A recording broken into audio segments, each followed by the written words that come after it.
Hey guys, welcome back to the channel. This is a story about what if Deku became the Jade Dragon.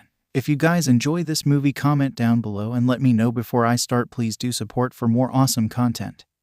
And leave a like and don't forget to subscribe to my channel and also share this video with your friends and check out the description in my playlist. The author of the story LitaCakes from AO3. So let's start the video. Izuku straightened his jacket in the hall mirror by the front door. His nerves were on the verge of snapping. He had to grip both hands in front of him to stop them shaking as he inspected himself. He wore his 𝐷𝐷line's traditional garb, as was mandatory for all council meetings. There had not been a council meeting in almost 5 years. None of them knew the purpose for this call to council, but all of the council members were required to attend. The long green silk skirt held up with a gold waist belt was slid up the side, almost to the top of his thigh, which made walking much easier. Atop that, he wore a beautifully embroidered forest green sleeveless vest held closed with a delicate gold chain at the center of his chest. His curls had grown out over the last several years, so he decided to pull half of them up into a curly bun at the back of his head. The long strands hanging down were adorned with a few baubles and jewels that jingled softly when he walked. Lastly, he wore the delicate tiara he'd inherited from his mother when she passed. The curls of gold and green metal arched around his head to create flower petals that adorned and framed the top of his face. He looked beautiful. His mother would be so proud. Izuku was the last living Jade Dragon on Earth. His family had been ruling the subspecies of Jade, Brass, and Bronze dragons for at least 1,000 years, but most of them were gone. Age took the bulk of them about 400 years ago. After that, human hunts took half the remaining dragons. When the dragons as a whole decided to take human form and blend into the earth to save what remained of their species, the birth rates declined. It was too hard to produce offspring safely in human form, and to hide the truth when they were born in dragon form and couldn't take human form for a few years. Births had to be carefully guarded to prevent their secrets from being discovered in the modern age. There had not been a new dragon born in 50 years, but that was soon to change, or so he hoped. It wasn't just their secrets that kept them from reproducing. In human form, dragons were almost infertile, and there weren't many safe spaces they could transform anymore. They'd all been in human form too long anyway. Transforming was agony, and trying to reproduce in that kind of stressful situation was not any more likely to create life than their human forms. Izuku was the last Jade Dragon. His subspecies was all but extinct. His mother had tried so hard to find him a mate, to keep their line alive. But the attempts failed. The matings failed. His mother wouldn't entertain the idea of going outside the bounds of their rule, so he could only attempt with the royal and noble 𝐷𝐷 in his own flight. But Izuku was the regent of the 𝐓𝐴𝐻 flight now, not yet crowned king. He would rule over the last 15 brass and bronze dragons in existence. Izuku kissed his fingers and placed a hand over the picture of his mother on the mirror. She was laughing in the photo. It had been her birthday. The cake was in front of her with half the candles blown out. That was mere days before she got sick. She died a few weeks after that. Her death was 2 months ago, and not yet formally announced to the wider community. It was known among the 𝐓𝐴𝐻 flight, but until Izuku was formally crowned, her public death announcement was put on hold. The coronation was in 2 days. He'd have to announce it during the council meeting, unfortunately. "I miss you, Queen Mother." The front door to his apartment rattled, a bright light coming from under it. The portal was open. He had maybe 5 minutes to decide if he was attending the council meeting or not. Every leader of the 9 flights should be present. Izuku was well aware they were expecting his mother to walk into the council chambers. She was a well-respected and beloved queen. Her people had mourned her horribly, and Izuku did not believe he could fill her shoes. "Your Majesty." Ochako Uraraka rounded the corner and straightened her dress in the process. She was his personal attendant, and a lovely and kind bronze dragon with a soft smile. His mother had overlooked her while trying to find Izuku a proper mate because of her position. She was not royal or even noble. He wasn't in love with Ochako, and they'd actually discussed this after his mother died. She was willing to try and produce him a Jade Dragon, but their relationship would end there. He wanted children. They all did. They all wanted their species to continue existing. But Izuku could never claim her children as proper heirs. They'd never be recognized by the council or the 𝐓𝐴𝐻 flight, so they'd eventually decided against the pairing together. She had a mate anyway, and they were happy. He did not want to intrude on that, even if he could command her to do so. Shaking his head, Izuku smiled. "I'm fine, Chako. Thank you for attending me." "Of course, Your Majesty. It is my duty, and I am happy to serve." She curtsied low, leaving her long pink dress to billow on the wood floor. The dress was simple. It hung from her shoulders in a deep V-neck that went all the way to the top of her rounded belly. She was pregnant. Something vile coiled around Izuku's gut, jealousy. That child was not his, and they already knew the infants were to be bronze. The midwives had already performed the tests, but there was little expectation of anything else given her mate. 𝐀𝐦 𝐍𝐴𝐬 was also bronze. Soon, they would have their official pairing ceremony, With 𝐬𝐡𝐤's blessing, 𝐀𝐦 was a high BLD noble, and though a few of their kin had looked down on the match, 𝐬𝐡𝐤 was more than happy that 𝐴𝐻𝐻𝐿 was pairing upwards. Her family was the last remaining commoners among their dwindling flight. He had high hopes that she would help replace some of their lost numbers. They were all praying her brood was large. Dragons commonly gave birth to 3 or 5 hatchlings at once, and they were all hoping it would be 5. The 𝗂𝐻𝐻 flight was slowly dying, and 𝐬𝐡𝐤's sorrow was greater each day because of it. He reached out a hand to place it atop her belly as his head bowed. He said a silent prayer of protection for the child. 𝐴𝐻𝐻𝐿 placed both hands atop his, a gesture that would normally get someone of her station reprimanded. But 𝐬𝐡𝐤 had always allowed her to be pleasantly familiar with him. She was his personal aide, and had been since they were children. They were best friends, confidants, and bonded through grief. The same sickness that took his mother took both her parents in the same month. "We should go," she whispered. 𝐬𝐡𝐤 sucked in a breath. "Yes, come." 𝐴𝐻𝐻𝐿 moved around him to open the front door. Behind it was not the hallway of his apartment complex, but a swirling purple portal made of a misty fog. 𝐬𝐡𝐤 straightened his jacket once more and walked through the fog with confidence and pride. 𝐬𝐡𝐤 was the last jade dragon on Earth, and he would make his mother proud of him by attending his first council meeting as a competent ruler. When they stepped out of the portal, it was to their private chambers in the council hall. His mother had prepared him for this all his life. She taught him all the etiquette and processes he needed to follow. This council meeting would not just be for whatever purpose it was called. 𝐬𝐡𝐤 was duty-bound to announce his mother's death, as well as his search for a mate outside his flight's bounds. It wasn't irregular, but the 𝗂𝐻𝐻𝐿 community had a long-standing refusal to mix BLD. That was his father's command, but he had died several years ago. And with his mother gone as well, 𝐬𝐡𝐤 planned to change the way their flight was ruled. The council hall itself, as a whole, was a large underground catacomb system dug out by the ancients, far beneath the Indian Ocean.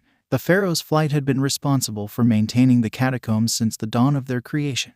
Their flight was made up of only white dragons. Their ruler, 𝐀𝐦, was impeachable and fair. 𝐬𝐡𝐤 had known him since he was a child. He was one of the oldest dragons alive, twice as old as 𝐬𝐡𝐤's mother. Actually, the 𝗂𝐻𝐻𝐿's private chambers were 4 rooms connected with sliding doors, 3 bedrooms that branched off the central sitting room. The portal opened into the door of the central sitting room, which was a large circular room full of comfortable furniture, a professional desk, a fireplace, and a dining area. 𝐬𝐡𝐤 had only been here twice, when his mother had brought him to shadow her at the council meetings some decades ago. On the table by the entry door rested a silver tray with a wax-sealed note bearing his mother's name in cursive on the white parchment. 𝐴𝐻𝐻𝐿 picked up the tray and offered the letter to him with a dipped head. In her state, she was excused from full bowing and excessive curtsies, as well as hard labor, regardless of her position's usual duties. 𝐬𝐡𝐤 didn't really need all the regalia and formality anyway, and he could pull out his own chairs. "Thank you." He took the letter and cracked the wax seal. "My dear Jade Queen, please find your quarters as you left them, as you prefer them, with all the amenities that you have previously requested.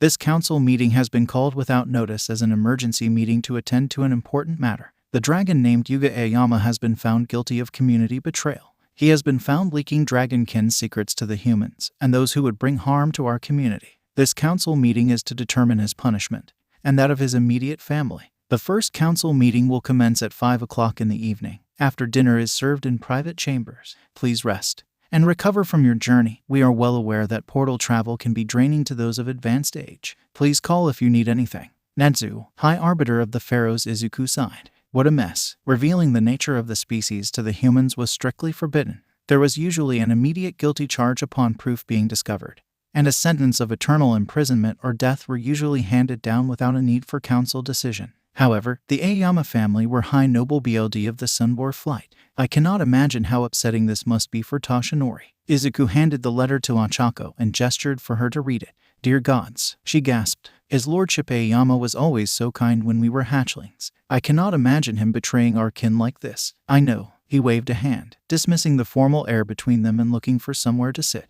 He found one of the couches by the fireplace and collapsed into it. Everything adorning his body jingled and clattered. But if proof was found, the arbiter has the right to call a council meeting to hand down punishment. I have doubts it will be a death sentence, but it is concerning that the arbiter has included his immediate family. While a death sentence for a dragon that betrays the species is not out of the ordinary, he has never heard of immediate family being included in the sentencing. So, they had to be in on the whole matter and either helped or stood by and allowed it to happen. The death of multiple dragons would be a huge blow to their numbers, but betrayal of their kind was the greatest violation of their communal laws. 𝐴𝐻𝐻𝐿 sat down across from him and placed the letter on the coffee table. Her eyes were laden with tears and her hands clutched the roundness of her stomach. Izuku rubbed a hand over his face to try and contain the emotions ravaging his face. After he managed to find a flat face again, Izuku took 𝐀𝐻𝐭's hand. "What's wrong?" he asked. 𝐀𝐻𝐭 placed her other hand over her mouth to stifle a sob before she could speak, her voice wet and raspy. "What if they come for us again?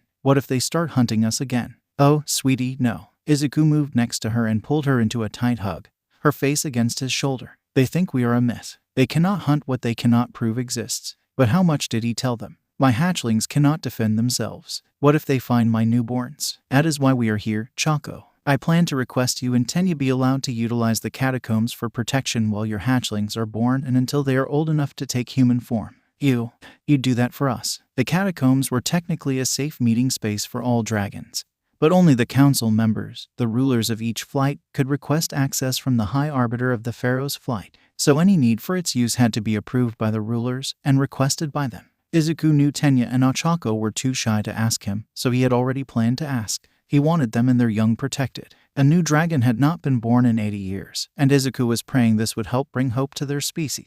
He was so proud that this birth would be from his flight, even while his chest ached for children of his own. This act of protection was the least he could do for his friends, for his subjects. "Of course, I would. You and 𝐀𝐦 are my responsibility. You are my subjects, and I will do everything in my power to protect you and your young." 𝐀𝐻𝐭 wrapped her arms around his waist. Her tears had stopped. She was muttering thank yous over and over against his jacket. Izuku brushed a hand across her soft brown hair and hummed a soft lullaby to soothe her. A knock came to the door which made 𝐀𝐻𝐭 sit up straight. "Forgive my outburst, Your Majesty. That should be dinner. Let me get that for you." "Oh, of course, dear." 𝐀𝐻𝐭 dabbed her face with a handkerchief from her pocket and answered the door politely. She took the tray of food and kicked the door closed softly. There was plenty of food on the tray, along with 2 plates and 2 glasses. His mother only ever brought 1 aide with her when she traveled, so it made sense everything was done in twos. Izuku motioned for 𝐀𝐻𝐭 to join him at the dining table and she set both plates out to serve the meal. They'd prepared something traditional from the Pharaoh's kitchen, beef stew with roasted calf hearts. A smile broke across Izuku's lips. This was a long-standing joke among their kin.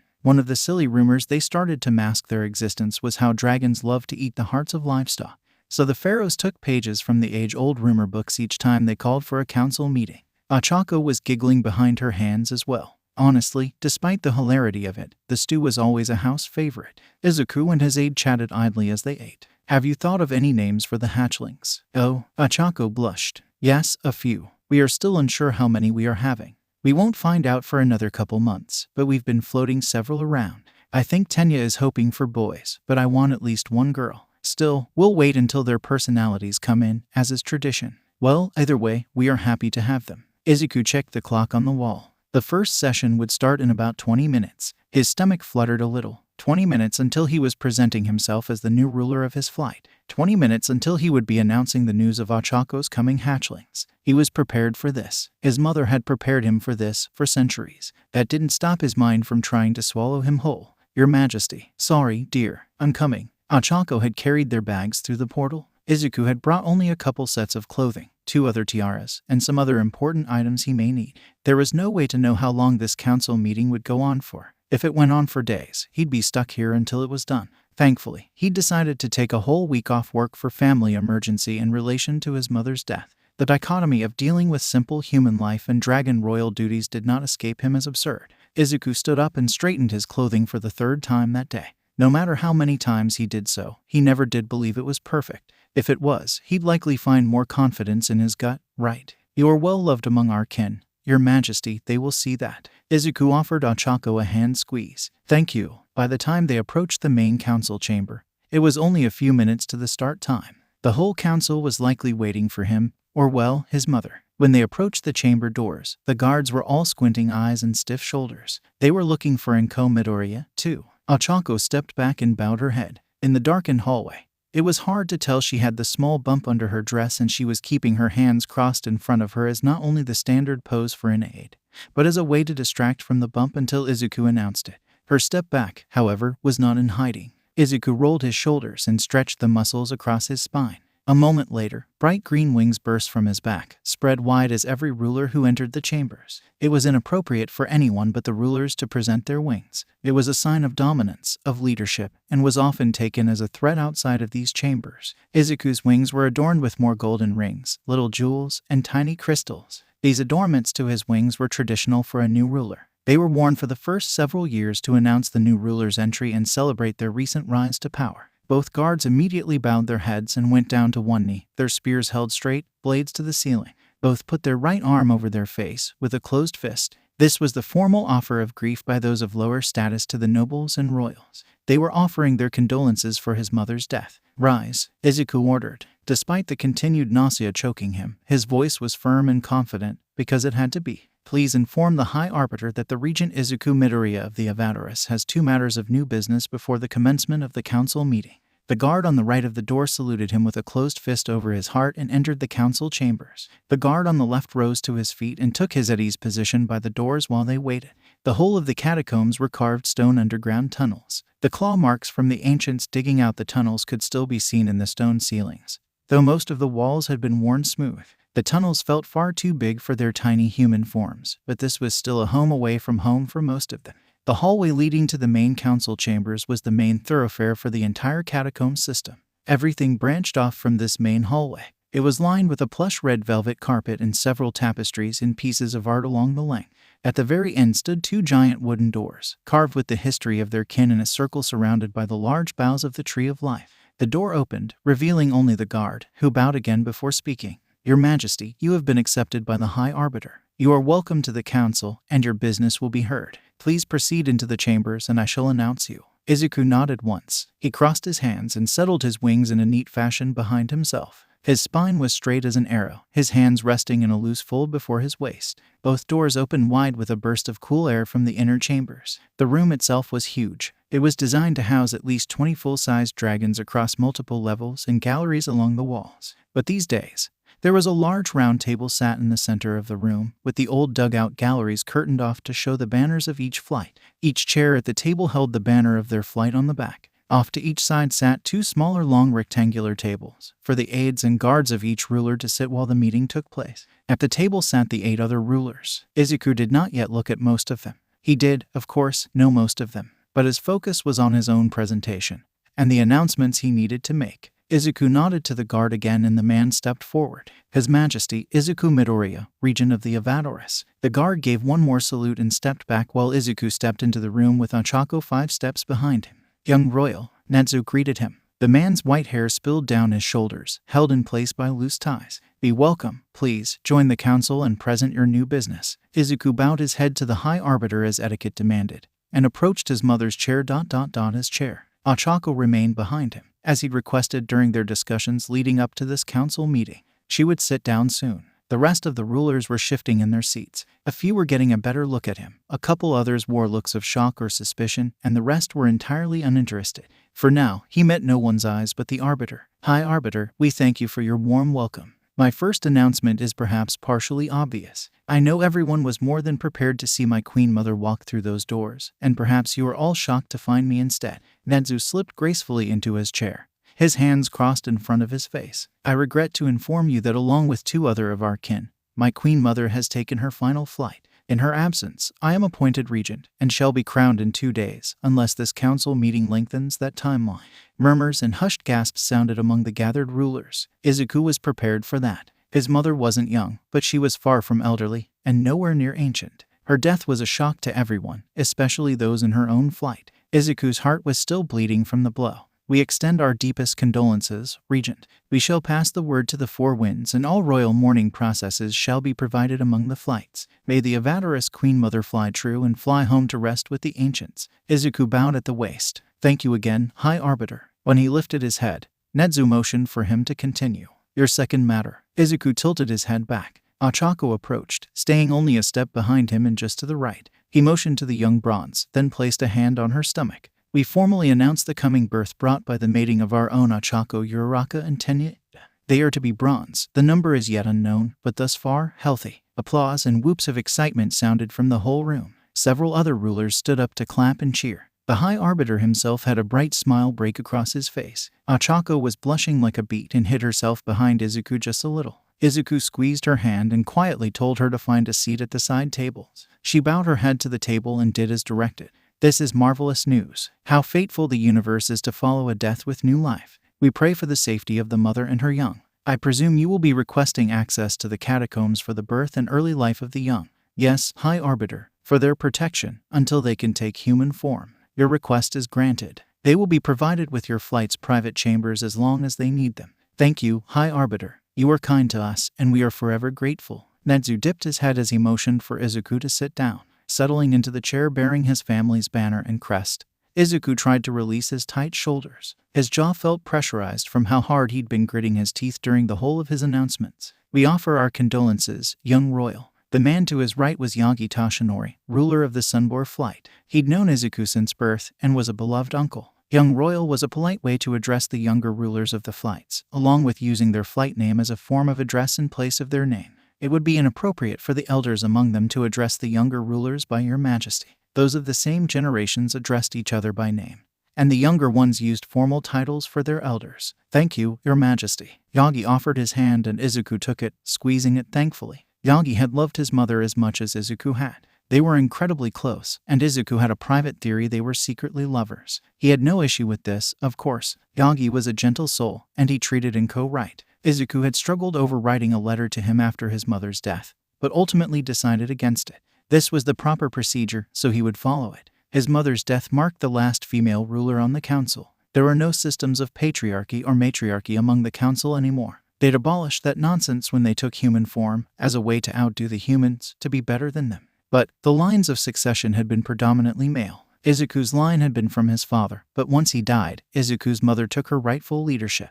She only had one child, a son. Had 𝐬𝐸 been born female, 𝐬𝐸 was actually born intersex, but that was kept as a carefully guarded secret. It wasn't taboo or unacceptable, but his mother was a traditionalist, so she didn't want others to know. The point stands that if 𝐬𝐸 had been born fully female, then a queen would have taken over. Yagi has 2 daughters from a former mate who passed on. The eldest would succeed him to his throne. The same went for Nedzu, actually, but the title of High Arbiter would not change with gender. We hereby call to commencement the 75th meeting of the Full Dragon Council. 75. There had only been 75 in the 500 years. Most of those had been within the last 400. Nedzu went on. Only one member has changed since our last meeting. Let it be known that 𝐀𝐦 𝐍𝐸, Queen Mother to the 𝐓𝐴DORIS, has taken her final flight and passed on to the ancients. Her firstborn, 𝐬𝐸 𝐍𝐸, has succeeded her throne and shall hereby be ruler of the 𝐓𝐴DORIS flight. Announcements are as follows. The coming birth to Lady Ochako Uraraka shall be protected by the pharaohs and the catacombs. The NAC will have announced the pairing of their ruler, His Majesty Hitoshi Shinso, to Denki Kaminari. Their wedding shall be announced and he has formally invited the entire council.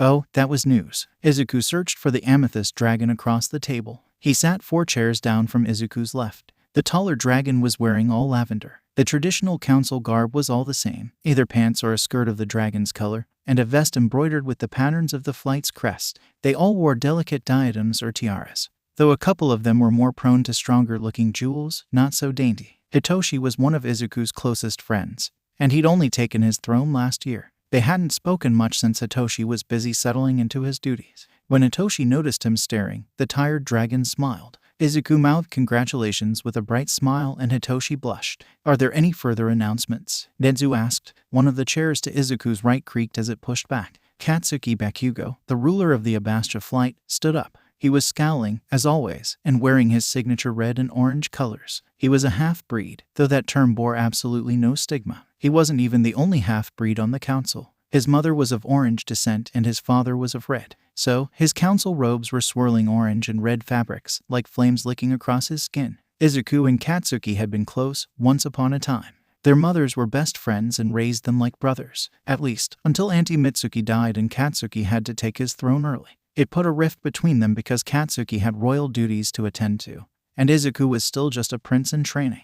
While 𝐬𝐸 was learning to shadow his mother, Katsuki was attending council meetings and handling the business of his flight. 𝐬𝐸 missed his best friend, but he'd accepted a long time ago that this was probably better for them both. 𝐬𝐸 had swallowed back his emotions for Katsuki and tried desperately to forget that once upon a time, he'd wanted the red and orange dragon for himself. Young royal, The arbiter acknowledged 𝐻𝐡𝐬𝐬. Thank you, High Arbiter. I would like to formally announce I am in search of a male mate. Male mate. The council was silent. Sexuality wasn't a huge concern among dragons, nor was gender. The only use for male-female partnerships outside of love was reproduction. But if 𝐻𝐡𝐬𝐬 was announcing his search for a male mate, then he was also announcing he was not, at this time, looking to produce an heir. 𝐻𝐡𝐬𝐬 was of the same generation as 𝐬𝐡𝐬𝐬, and they were still considered the youngest generation, despite being a couple hundred years old. They had plenty of time to produce heirs. It was just strange that he didn't first produce an heir and then search for a life mate. That was the oddity. That is what had a few council members whispering their worries to each other. Producing an heir was the first concern for a young royal.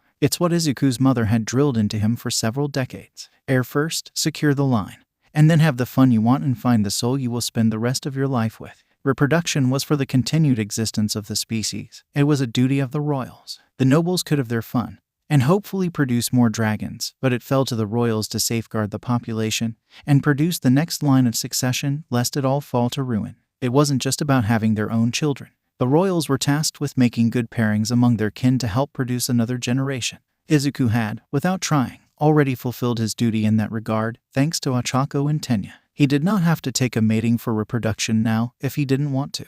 But he did want children. He wanted an heir that he could claim as his own. He didn't want to be the last jade dragon to ever live. You can't be serious. 𝐻𝐸𝐬𝐬, the ruler of the 𝐓𝐡𝐢 flight, stood with both palms flat on the table. He oversaw the remaining lightning dragons. His robes were deep purple and blue, covered in brilliant silver embroidery. You have no heir, no bastards, and not even a first mating beneath your belt, and yet you are announcing your search for a life mate. It's my choice and my right. 𝐻𝐡𝐬𝐬𝐬 growled back. It's your duty to secure the next generation, despite our shitty fertility rates and hazardous births. Did your mother teach you nothing, cat? Speak ill of my old hag again and you will see just how well she taught me, 𝐻𝐸𝐬𝐬.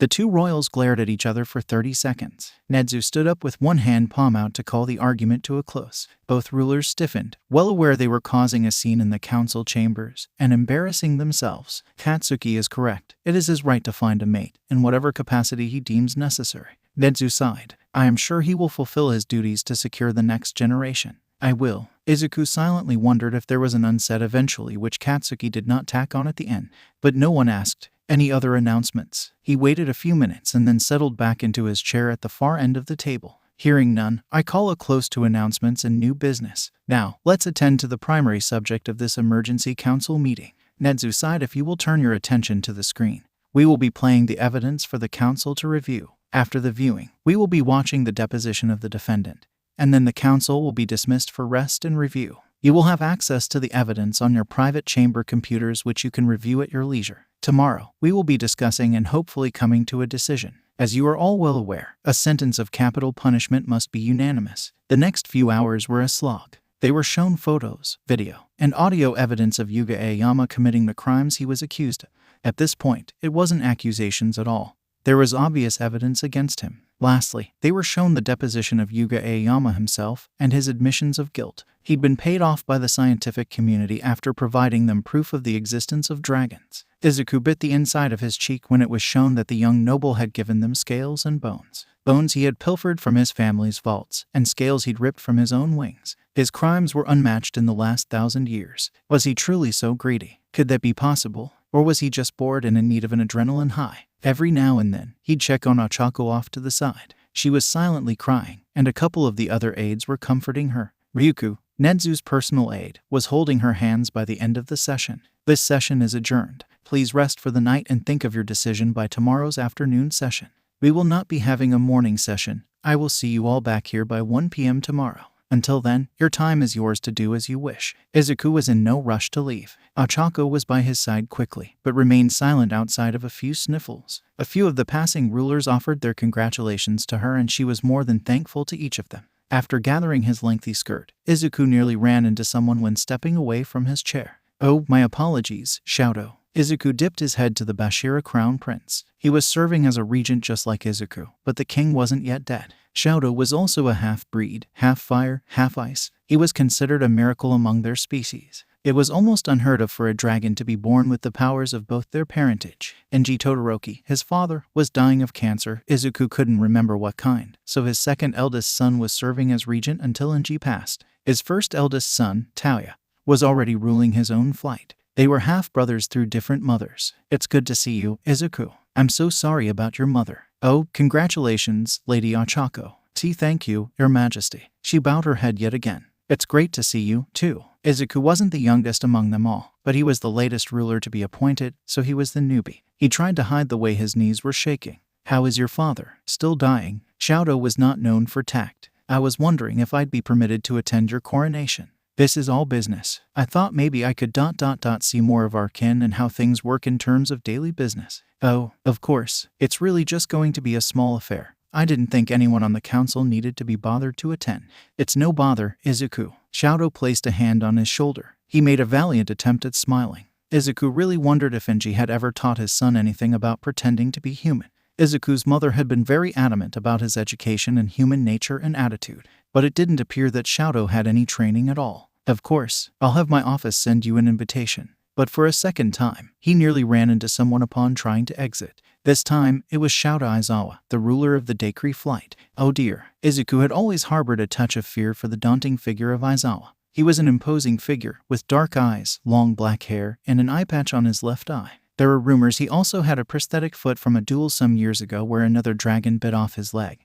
But he wore long robes, which hid the evidence. He limped, but that didn't prove anything besides an old injury. Your Majesty. Izuku bowed his head. Forgive me. We didn't mean to step on your robes. You did not. The man's long black silk skirt billowed around him, pushed by some unseen wind through the hall as he turned. His wings were glossy black, like ceramic tiles. He had never given up the adornments on the tips of his wings, a bit of a taboo among the elders. Walk with me, young royal. Oh, of course, Izuku stuttered. Ochako skipped into step behind him as the elder immediately started off into the hallway. Izuku was quick to control the fluttering of his wings and hide his frayed nerves while trying to keep in step with the elder ruler. There was no way he had a prosthetic leg and walked that fast, right? Well, actually, Izuku had no idea. I'm shocked I did not hear of your mother's final flight. The black and gold dragons he commanded were known as the warfaring types, and were often spies and intelligence specialists.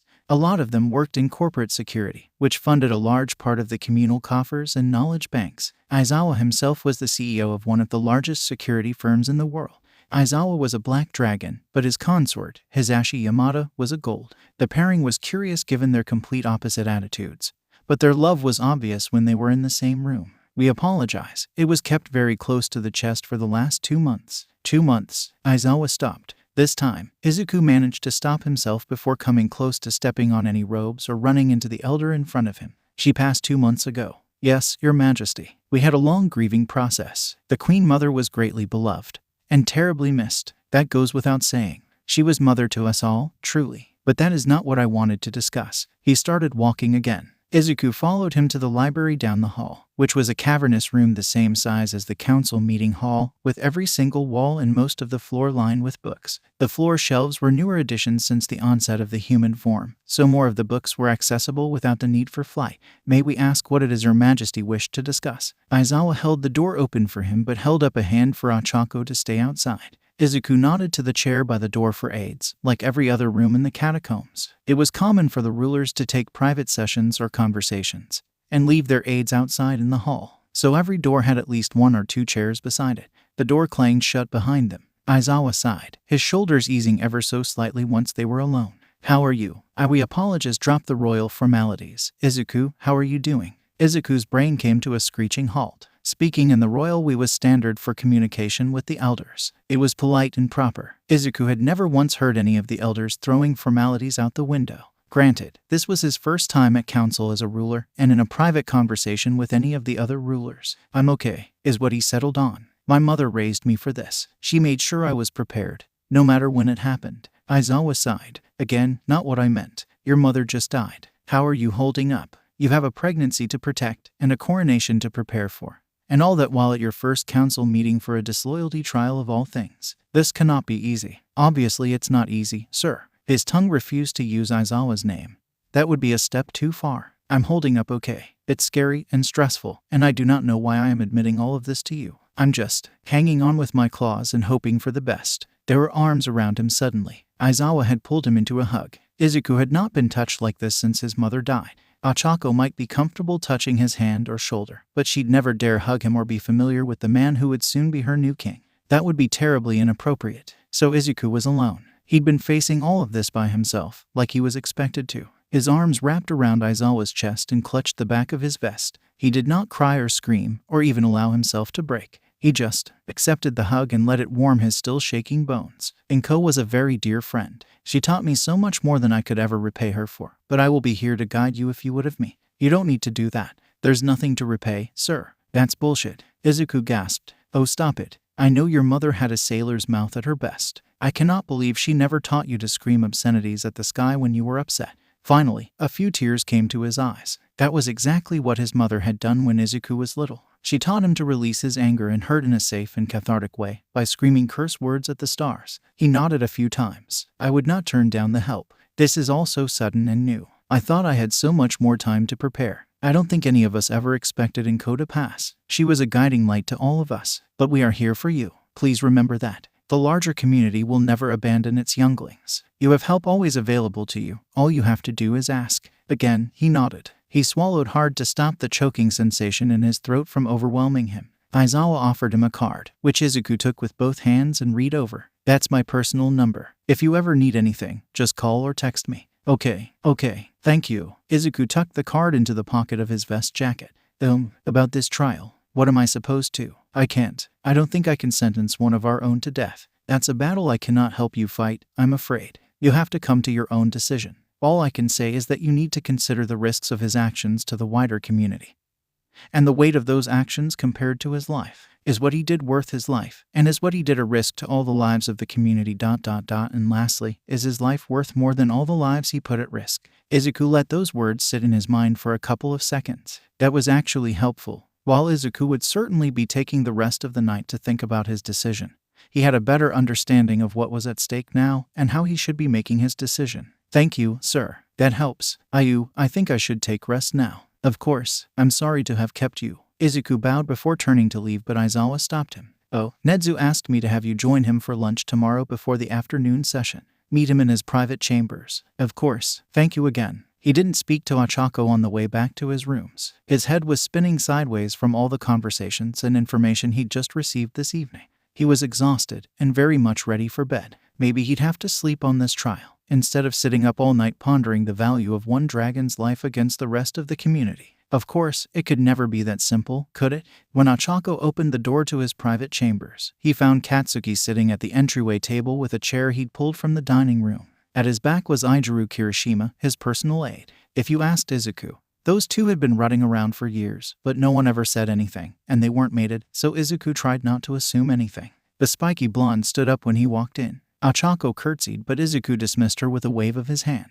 He was not in the mood for pomp and show right now. What do you want, Kaken? Chako, take Ig into the side room, please. She bowed her head and scurried off after Katsuki nodded his consent to his own aide, leaving the two royals to their own devices. Once the door shut to one of the side rooms, Katsuki stepped towards him. I can't just visit an old friend who clearly needs a shoulder. I don't need anything from you, certainly not a shoulder to cry on. If I had need of anything, it would have been years ago when you forgot I existed. 𝐬𝐸 shoved past his ex-best friend, his wings just about smacking the other ruler in the face as he grabbed for the bowl of grapes from the dining table so he could collapse into one of the couches and munch. Katsuki followed him, that perpetual scowl deepening. I didn't forget you, you damn nerd. I was busy, or did you forget I had to take on the responsibilities of a whole flight all by myself? Yeah, well now I have, too. What a sour pair we make. You could have at least written to me once in the last several decades, or, I don't know, texted me once cell phones became popular. I didn't know how. The hell does that mean? 𝐬𝐸 stood back up, the bowl of fruit discarded on the ground with a thud.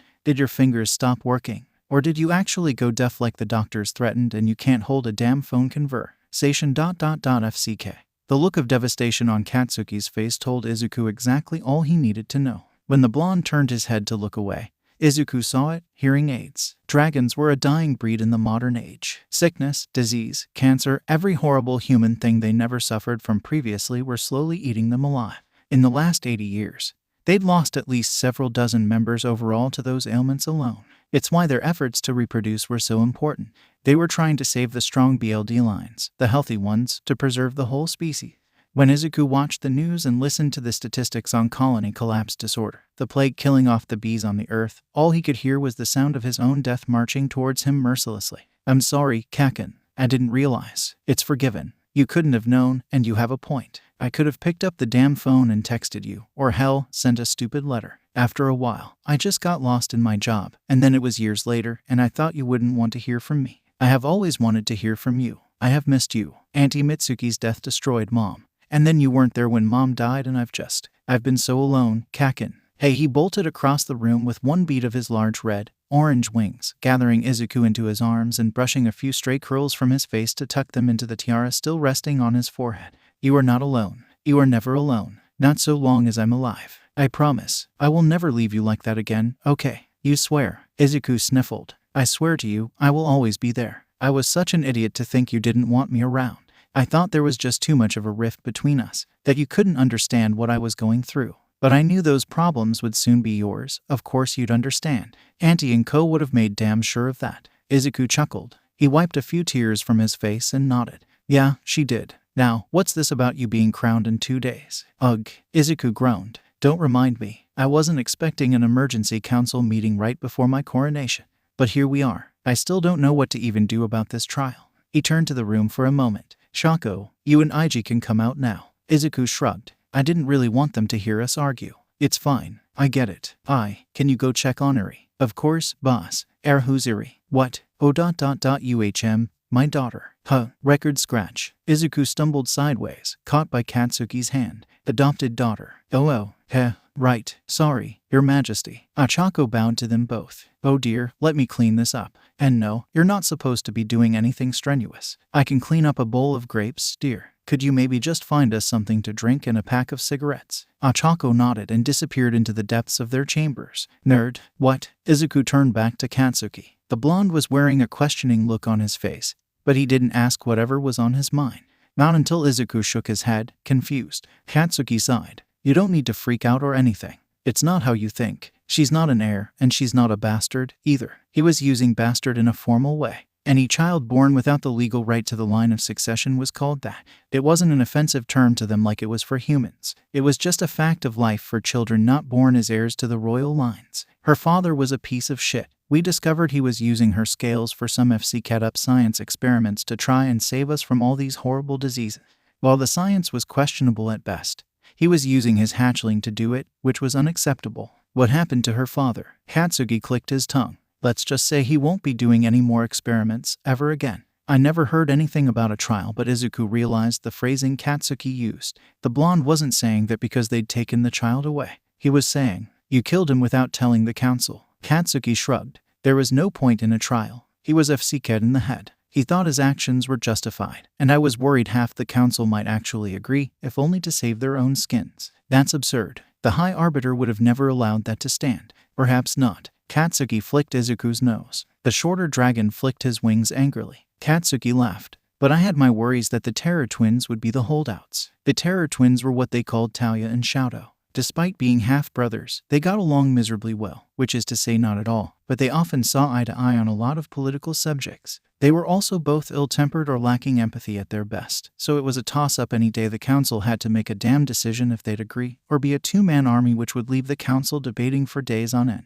I hate that you're right, Izuku grumbled. He bent down to start picking up stray grapes, popping a few in his mouth as he gathered them all back into the bowl. Katsuki settled himself on the couch and helped him clean up the floor, making quick work of the mess Izuku had caused. Unfortunately, but you will learn a lot of those ins and outs of the council as you spend time with them. Now that you're officially one of us, there's a lot of weird little quirks you will learn about all of us. Mother told me a few important things, but I'm sure I will learn more. The door creaked open with the rush of something fast and white that crashed into Katsuki's legs. Daddy. Oh, that must be Eri. She was adorable. A tiny tot with long white hair and eyes that almost matched Katsuki's, deep crimson. Judging a dragon's age was terribly difficult. They did not age like humans did. Most dragons couldn't take on a human form until the age of 3 or 5. But they didn't look like 10-year-olds until they were about 15, so she could be anywhere in between. There's my little flame. Why aren't you in bed yet? The blonde shot 𝐸 a look as the redhead came back into the room. He was rubbing a hand on the back of his head, bashfully. I can't sleep. This place is too quiet. 𝐸 told me where you were. Oh, he did. Katsuki settled Eri on his lap and pointed at Izuku. This is someone I'd like you to meet, Eri-chan. The girl nodded. This is Izuku Midoriya. He's the new king of the 𝐓𝐴VADORIS flight. If he's okay with it, you can call him Uncle Zuzu, yeah. Izuku put a curled finger to his lips and smirked. Yeah, he agreed. Uncle Zuzu, are you Daddy's brother? Well, we grew up like that. I'm not really sure what we are anymore, but I think I'd like to talk to him about it. Do you think you could try and sleep so your daddy and I can talk? Oh, you need to have serious talk. Apparently, Katsuki kissed the top of her head. Go with Iji, he will stay with you until I get back. The redhead nodded as he grabbed the girl under her arms and settled her on his hip. Katsuki kissed Iri's hand once before they left. Your Majesty. Ochako had entered at some point as well. Izuku motioned her forward. She placed a tray on the coffee table and poured them both a glass of red wine. There was also a pack of cigarettes and a lighter on the tray, which Izuku picked up to light himself one. When he offered the pack to Katsuki, the blonde took it and lit himself a stick as well. When she was done, he dismissed her as well, leaving them alone once more. So, Katsuki blew a cloud of smoke towards the high ceilings. Once upon a time, these chambers could house 2 full-sized dragons comfortably. Now, they were just grand rooms for the humanoid dragons to gawk at. You wanted to discuss what we are exactly. Actually, I wanted to ask what that was about in the council chambers. You boldly claimed you aren't looking to produce an heir by claiming a male mate. And yet ... you have a daughter you could claim. I cannot claim her. She might not be a bastard, but the High Arbiter knows her BLD line. I'm fairly sure he knows the truth behind her origins and her family's crimes. I only meant that it wouldn't have caused such a stir if you had a child to show for it. I'm not ready for hatchlings yet. Iri is young, but she is pretty self-sufficient as a result of the torture she endured. We are trying to correct that, but she will never truly be a child. Not after what Chisaki did to her. Izuku shivered. He did not like the idea of a child being so brutalized that they were robbed of their childhood entirely. The tone Katsuki used also sent a chill across the back of his neck. There was something horrible that happened, something the blonde witnessed that changed him, stuck with him. Izuku did not want to know what it was. Mom tried, several times. What? Katsuki sat up straighter. She tried to match me. I took 3 mates, temporarily, of course. It didn't work. Either they were infertile, or I was. We aren't sure. We can't exactly go to the human doctors and ask. Our doctors aren't entirely sure which it is. You know how hard it's been to determine fertility among our kin. Katsuki grunted his agreement. He was busy staring at the cigarette between his fingers. Izuku wasn't sure if that meant he wasn't interested in hearing Izuku's morbid story of unsuccessful breeding, or if he just didn't have anything to add. So, Izuku went on. She didn't like the idea of mating me to anyone outside of our flight, especially not outside the royal or noble BLD lines. Ochako and I spoke about it after Mother's death, since we know she is fertile, but, well, anyway, it just wasn't a good idea. I wouldn't intrude on her relationship. But you could. Izuku didn't respond. You could command her to produce you an heir. It would hardly be considered a claim since she's a commoner. But if it was yours, it could be a half-bastard, which would still be recognized by the council as an heir ... just barely. I know, Kakin. I know I could command her to do that, but that's not the kind of leader I want to be. And it's not the kind of leader I thought you'd want me to be. It's not. That's another reason I haven't produced an heir. My flight has been struggling with fertility as well, and the few we have are all mated, and I would never put my fist in the middle of my subjects' lives so crudely. Izuku's shoulders slumped in relief. He thought, for only a moment, that Katsuki had changed into someone he couldn't trust anymore. But the concern was quickly abolished. That's why I've taken Mom's ideology of staying in the flight ... with a grain of salt. Katsuki's hand stopped halfway to his mouth, the cigarette still burning away between his fingers. Those boiling red irises stared off into the distance for several minutes while Izuku just sat there flicking his unsmoked cigarette into the ashtray beside him. You're also looking for a mate, outside of your flight. The blonde finally spoke. Izuku nodded. Yeah, 𝐬𝐬. Well, you know I considered her thoughts on the matter, and now that I am regent, I have decided to disagree with her opinion. I need an heir, and I want children. I want to see our flights flourish, all of them. I don't want to see our kin die out in our generation, or Iri's. Yeah, I don't want to see that either. You're just not ready for children yet. No. Katsuki finally took another drag of his cigarette. Some hopeful part of him had always wanted Katsuki for himself. Even if they were raised like brothers, they were from different flights, their BLD lines were both ruling houses, and it wouldn't really be possible. Or rather, it wouldn't be appropriate. Consolidation of power was considered poor form among the royals, at least between flights. But with their dwindling numbers, Izuku was seeing more and more crossover among mating pairs, so maybe it wasn't as taboo as it used to be. But Izuku would not chase after Katsuki. He wanted a male mate, one who couldn't give him children. If Izuku made his feelings known, he'd have to admit to Katsuki that he was intersex and that depending on Katsuki's fertility, there was a risk he could produce them both an heir. What a complicated mess that would be. Maybe he should talk to Aizawa about it. Actually, a better option would be 𝐴𝐬𝐬. He was quietly mated to the Natura flight ruler, 𝐀𝐦 𝐍𝐭. They did not consolidate their power as they both had separate heirs to temporary mates previous to their pairing. But Talia would have some input on the approach to a cross-flight pairing. Izuku, Katsuki's voice drew him out of his thoughts.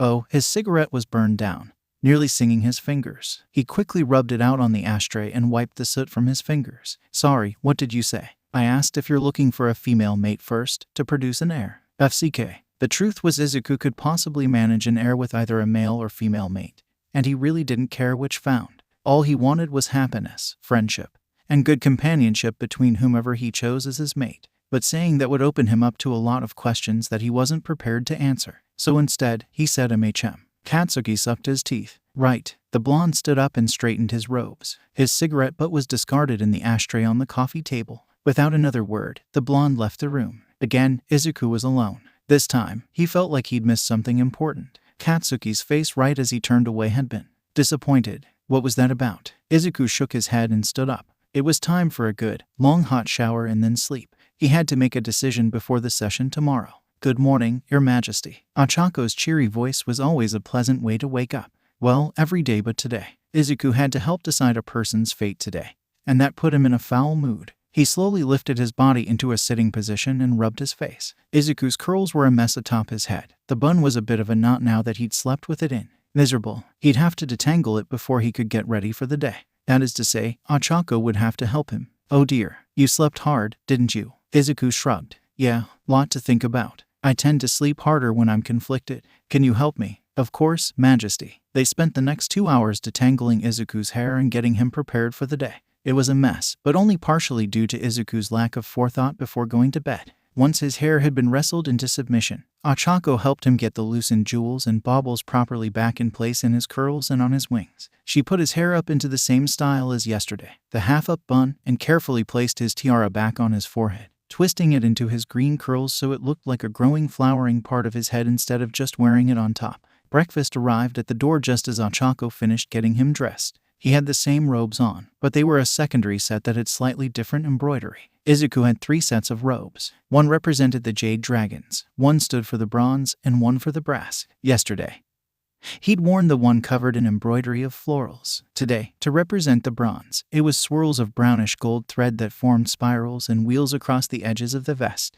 The base fabric was a darker, burnt green, almost brown. It was customary to not only wear your own colors, but those of the other members of your flight, if applicable. Some flights were only one type of dragon, and some had multiple. Izuku's flight was the only one with 3 dragon types. There was a history to that, but it was a long story. Should I send word to the High Arbiter that you have accepted his invitation to lunch today, Majesty? Oh, yes, I completely forgot. Thank you, Chako. She bowed and scurried off to deliver word to the Arbiter's aides. Izuku relaxed at the dining table for a while, unsure what he should do for the morning. He could read a book in the library, or maybe visit Hitoshi. Actually, that sounded like a marvelous idea. So, when Achako came back from confirming his lunch plans, he had her go check with Hitoshi if he would like to stop by for a morning tea and chat after breakfast. He missed spending time with Hitoshi. They were both quiet scholars, and spending time with him was as much a lesson in patience for their aides as it was a lesson in scholarly debate for them. Your Majesty. His Majesty, Hitoshi Shinso of the Nakwell has arrived. Izuku was on his feet and over to the door in seconds, a firm push of his wings skidding him across the floor. Hitoshi was already arms wide and big smiles when Izuku careened into his grasp. The taller dragon happily lifted him off his feet and spun them around. Izu-chan, it's been forever. I'm so glad to see you do well. Toshi. Izuku cupped his friend's face and planted happy kisses on each of his cheeks. Hitoshi laughed openly. Oh, look at you, a ruler among the council now. Soon the council shall be only those of our generation. Ugh, I worry for that day. But I am so glad to see you becoming a king in your own right. It's sad to inherit a throne, but I am glad to be here. I have missed you so much. Please come to my coronation. Of course, Izu-chan. I wouldn't miss it for the world. Come, let's sit and catch up. I heard Katsuki came to your rooms last night. Was there an argument? Izuku groaned. Oh, come on, there can't have been rumors of that already. Oh, please, half the catacombs heard you two shouting. You should know the halls echo terribly. But, to your luck, no one could hear the words. So, tell me what was said. You're such a gossip. Izuku shoved Hitoshi off and wandered over to the sitting area by the fireplace. It wasn't a big deal. I just vented my anger on how he vanished from my life for so long. He apologized. Is that so? Well, if that's all. Hitoshi left his sentence open-ended for Izuku to fill in the blanks. Izuku rubbed the side of his face. We may have had a talk about mates and heirs as well, but that wasn't part of the argument.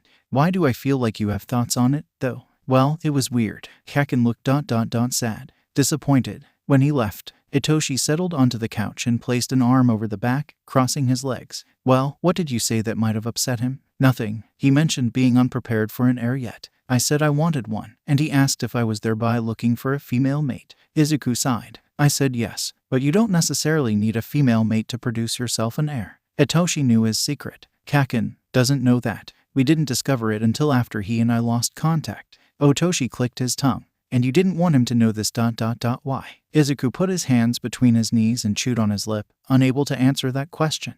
Hitoshi already knew the answer anyway. He knew about Izuku's feelings for his ex-best friend, about the secret crush he'd harbored for decades.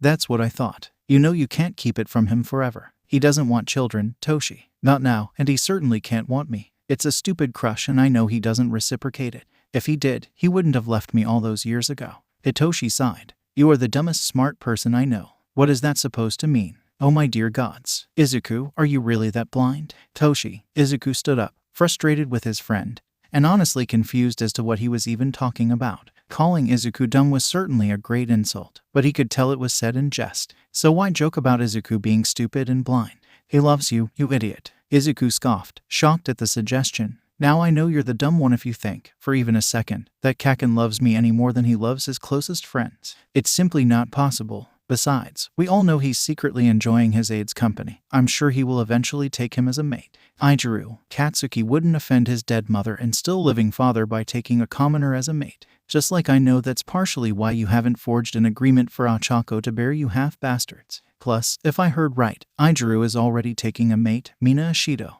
Izuku ground his jaw a few times. Hitoshi was incredibly observant, to a point of annoyance for everyone around him. The worst part was, Hitoshi was more often than not completely correct. This time, however, Izuku did not want to believe his friend, not because he didn't want Katsuki to love him, but because it simply wasn't possible. On top of that, if it was possible, and Katsuki did love him, then they'd both wasted so many decades alone and without each other. The blonde ruler didn't want an heir, and Izuku couldn't promise it wouldn't happen if they were together. So, for several reasons, Izuku pushed those thoughts down into his stomach and crushed them under his ribcage. You can't deny it forever, Izuku. Hitoshi prodded. Or do you wish to deny yourself and Katsuki the happiness you could have together? This isn't why I summoned you, Toshi. I wanted to catch up. I wanted advice on this damn trial. I don't want to talk about 𝐻𝐻𝐸 or my pitiful attempts to find a mate. He slouched back into the couch and rubbed a hand over his face. This was going to be a very long day. Hitoshi poured himself a glass of wine from the pitcher Ochako had brought over while they'd been chatting. Fine. If you ask me, the trial won't be easy. I have doubts you will be able to keep your coronation. I am 90% sure that at least half the council will vote for a sentence of death. The holdouts will likely be you, Sari, Keigo, and Yagi. We all know the soft-hearted old yellow dragon won't find it in his heart to put someone to death, even if they put the whole species at risk. He was right, of course. Yagi Toshinori was a caring, gentle soul. But the yellow were known for it. Many of them were in the medical field or in service industries like charity work and philanthropy. Izuku didn't know much about Keigo, the ruler of the Natura flight. He was a sand dragon, with choppy blonde hair and auburn scales. He was friendly and flirty, and as Izuku had noted earlier, Tauya's mate. But without knowing much about him as a person, it was hard to judge what decision he'd make. The arbiter said capital punishment must be unanimous, so there will be discussion. Unfortunately, he took a sip of wine. Unfortunately, a lot of discussion. The conversation shifted to boring topics. What they'd both been doing since the last time they saw each other, what color theme Izuku would be using for his coronation, what color theme Hitoshi and Denki would be using for their pairing ceremony. Izuku was actually really excited to meet Hitoshi's mate. Toshi promised to bring him to Izuku's coronation so they could meet, and Izuku promised not to miss their ceremony for the world. By the time Ochako reminded him of his lunch meeting, Hitoshi and Izuku were half drunk on wine and laughing like the last several years of being apart had never happened. They said their goodbyes before the session they'd have to attend later, and Izuku took a few minutes to tidy his clothing before meeting with the High Arbiter. It was actually a good thing he had a few glasses of wine in his belly. The warmth had loosened the stiffness in his joints, and he liked to think it would keep him from having an anxiety attack for at least a few hours. Young Royal, Izuku, come, we have much to discuss and not much time before the session. Thank you for hosting me, High Arbiter. Izuku bowed politely, his head low. Oh, none of that in private chambers. Call me 𝐀𝐦. Now then, let's talk about your coronation and your coming reign. I know we cannot expect you to fill your mother's shoes in the exact manner which she did. He motioned for 𝐬𝐸 to join him at the table. 𝐬𝐸 bowed again and found a seat across from 𝐀𝐦. The table was already set for lunch, with light sandwiches and salad prepared. Once 𝐀𝐦 himself tucked into the food, 𝐬𝐸 followed, as was appropriate, even if he'd been asked to use the High Arbiter's first name while in private chambers. There was no way he could dispel with all proper etiquette. 𝐬𝐸's mother would be rolling in her grave if he did. But we should hope to see great things from you. 𝐀𝐦 finished once he swallowed a bite of food. Thank you, 𝐁𝐦. I shall try to live up to the expectations of my station. I won't lie, it's nerve-wracking. I'm trying to remember everything my mother taught me while leaving room for what my fellow royals have to teach me. You are wise for your young years, 𝐬𝐸. I'm pleased to see that you are open-minded and willing to learn, even after succeeding your mother's throne. She raised you well. 𝐬𝐸 blushed. Thank you. He might have stuffed a bite of sandwich in his mouth to keep from gushing over the praise given to him. The rest of their lunch was a quiet conversation where 𝐁𝐦 filled 𝐬𝐸 in on what was happening with the council for the last 6 months. Since his mother hadn't really told him any of the council business before she passed, and the council themselves hadn't been made aware that she was ill. 𝐬𝐸 had believed she would have told them when she fell ill, but apparently not. Thankfully, there was nothing pressing before this trial, which was a quiet reassurance to 𝐬𝐸 that he had not missed anything important. When they finished eating, 𝐬𝐸 dismissed himself politely so he could prepare for the afternoon council session. He was still stuck on a decision. Hitoshi was right. He was likely going to be a holdout on capital punishment. But this was not some easy yes or no question. This was the value of a dragon's life put up against the lives of every other dragon on Earth. Of course, when framed like that, the question isn't really that difficult. But 𝐬𝐸 still had to live with himself after this trial and the decision he made. While most of his own flight may never know that decision, it mattered to 𝐬𝐸. It would matter to Hitoshi, Katsuki, and Ochako. 𝐬𝐸 valued their friendships, and he did not want to disappoint them by making the wrong decision. Still struggling, Hitoshi had his hands stuffed in his vest pockets as he meandered down the long hallway towards the council chamber. 𝐬𝐸 had been walking slowly with his eyes focused on the ground, deep in thought. He sighed to his friend. I want to make the right decision, but not just that. I want to be true to who I am. I don't want this role, this power, to change me. You're shit out of luck, 𝐬𝐸-chan. Power changes everyone. That's not fair. It didn't change my mother. Maybe you should ask 𝐁𝐦 if that's true. He's the only one old enough to remember what she was like before she took her throne. 𝐬𝐸 opened his mouth to rebut that comment but found he couldn't. The truth was he didn't really remember what his mother was like when he was young, and she was already on the throne when he was born. He wouldn't actually know what his mother was like before she took power of their flight. A shiver ran down his spine. I just don't think it's my right to take someone else's life. 𝐬𝐸. Hitoshi took both of his hands. You are no longer a soft-hearted prince. You are a king in 2 days. That will be your title. You have to think like a king. 𝐬𝐸's leg twitched, his foot almost stomping childishly. But how is it my right to tell someone they deserve to die? What if what he did had affected the whole community? What if it had affected your flight? What if what he did had hurt Ochako or Tenya? I mean, he looked back to his aide. Ochako wouldn't meet his eyes. Her foot was making circles on the carpet to her right, a distraction from the seriousness of the conversation. It wasn't her place to speak up right now, anyway, and 𝐬𝐸 would be doing her a disservice to even ask her opinion on the matter. These are the things you must consider now. These are the scenarios that need to be rolling through your head when you are putting one of our kin on trial. It's horrible, I know that, but you are the ruler of your flight. You must make the hard decisions so that your flight is safe. He paused to drop 𝐬𝐸's hands and turn back towards the council chambers. As he walked away, Hitoshi asked only one question, can you do that? 𝐬𝐸 chewed the inside of his lip as he followed Hitoshi down the hall towards the council chamber. 𝐬𝐸 had walked down this plush red carpet many times in his life. Of course, yesterday had been the first time he'd been permitted into the council chambers, but this red rug was a familiar memory. Today, the sensation of his bare feet grazing the fibers was scratchy and foreign. This was 𝐬𝐸's life now. He was a ruler, a leader. His flight might be less than 20 dragons, but he still had to protect them. 𝐬𝐸 was responsible for the safety and stability of 3 subraces. As their ruler, he was responsible for making the decisions that would either keep them moving forward or crush them into dust. 𝐀𝐦 used to quote Shakespeare whenever she spoke about a bad day at council. Uneasy lies the head that wears a crown. A line from King Henry IV, one of Shakespeare's most well-known plays. 𝐬𝐸 never truly understood the meaning of that line until this exact moment. Whatever decision he made in that chamber would lie with him for the rest of his life, and he would have to make amends with himself for it, probably until his death. And this would not be the only time he'd make a difficult decision as king. That much was very evident in Hitoshi's speech. Very well. Izuku was a leader, the ruler of his flight. Yes, I can. Hitoshi's head tilted ever so slightly, a grin at the corner of his lips. Izuku tried to smile back, but failed. Aides are to remain here during the discussion and trial decision. One of the guards motioned for Ochako to have a seat with the other aides in the hall. Izuku gave her a shoulder pat before letting her go and continuing into the hall without her. Welcome back, council members. Please, take your seats. Deliberation will begin shortly. There is wine and snacks made available to you. If anyone wants to review any of the evidence or deposition footage, we will have that accessible on screen as well. The rest of the rulers were settling into the seats as Hitoshi and Izuku walked in.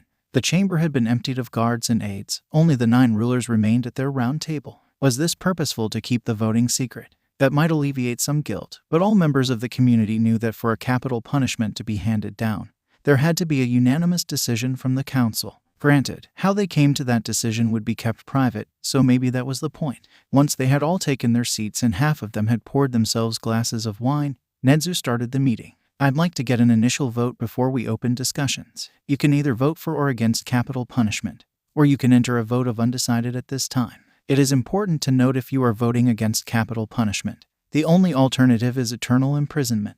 Now then, let's go around the table. Each ruler stood up in turn as they announced their initial vote. Sshoto Todoroki, Bashira Flight, we vote for capital punishment. Keigo Takami, Natura Flight, we vote for capital punishment. Tauya Todoroki, Obsidia Flight, we vote for capital punishment. Yagi Toshinori, Sunbor Flight, we are undecided at this time. Hitoshi Shinso, Nakwell Flight, we are for capital punishment. Katsuki Bakugo, Abastra Flight, we are undecided at this time. Shouta Aizawa, Dequiri Flight, we are against capital punishment. Nedzu, Pharaoh's Flight, we are for capital punishment. Izuku Midoriya, Evadorus Flight, we are undecided right now. Nedzu stood up again once Izuku sat down. He gripped his hands between his knees to stop them from shaking while the High Arbiter spoke. So, in total we have 5 for capital punishment, 1 against, and 3 undecided. The Arbiter turned to Katsuki with a crease between his eyebrows. I'm shocked you are undecided, young royal. You have always held a firm stance on the maximum punishment for crimes against the kin. Care to elaborate? Flashes of suspicion and fear flickered in the blonde's eyes. Izuku was now aware that Nedzu knew what Katsuki did to Iri's biological father.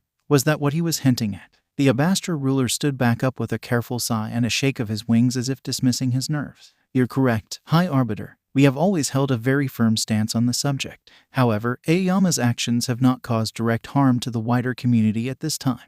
He did put us all at risk.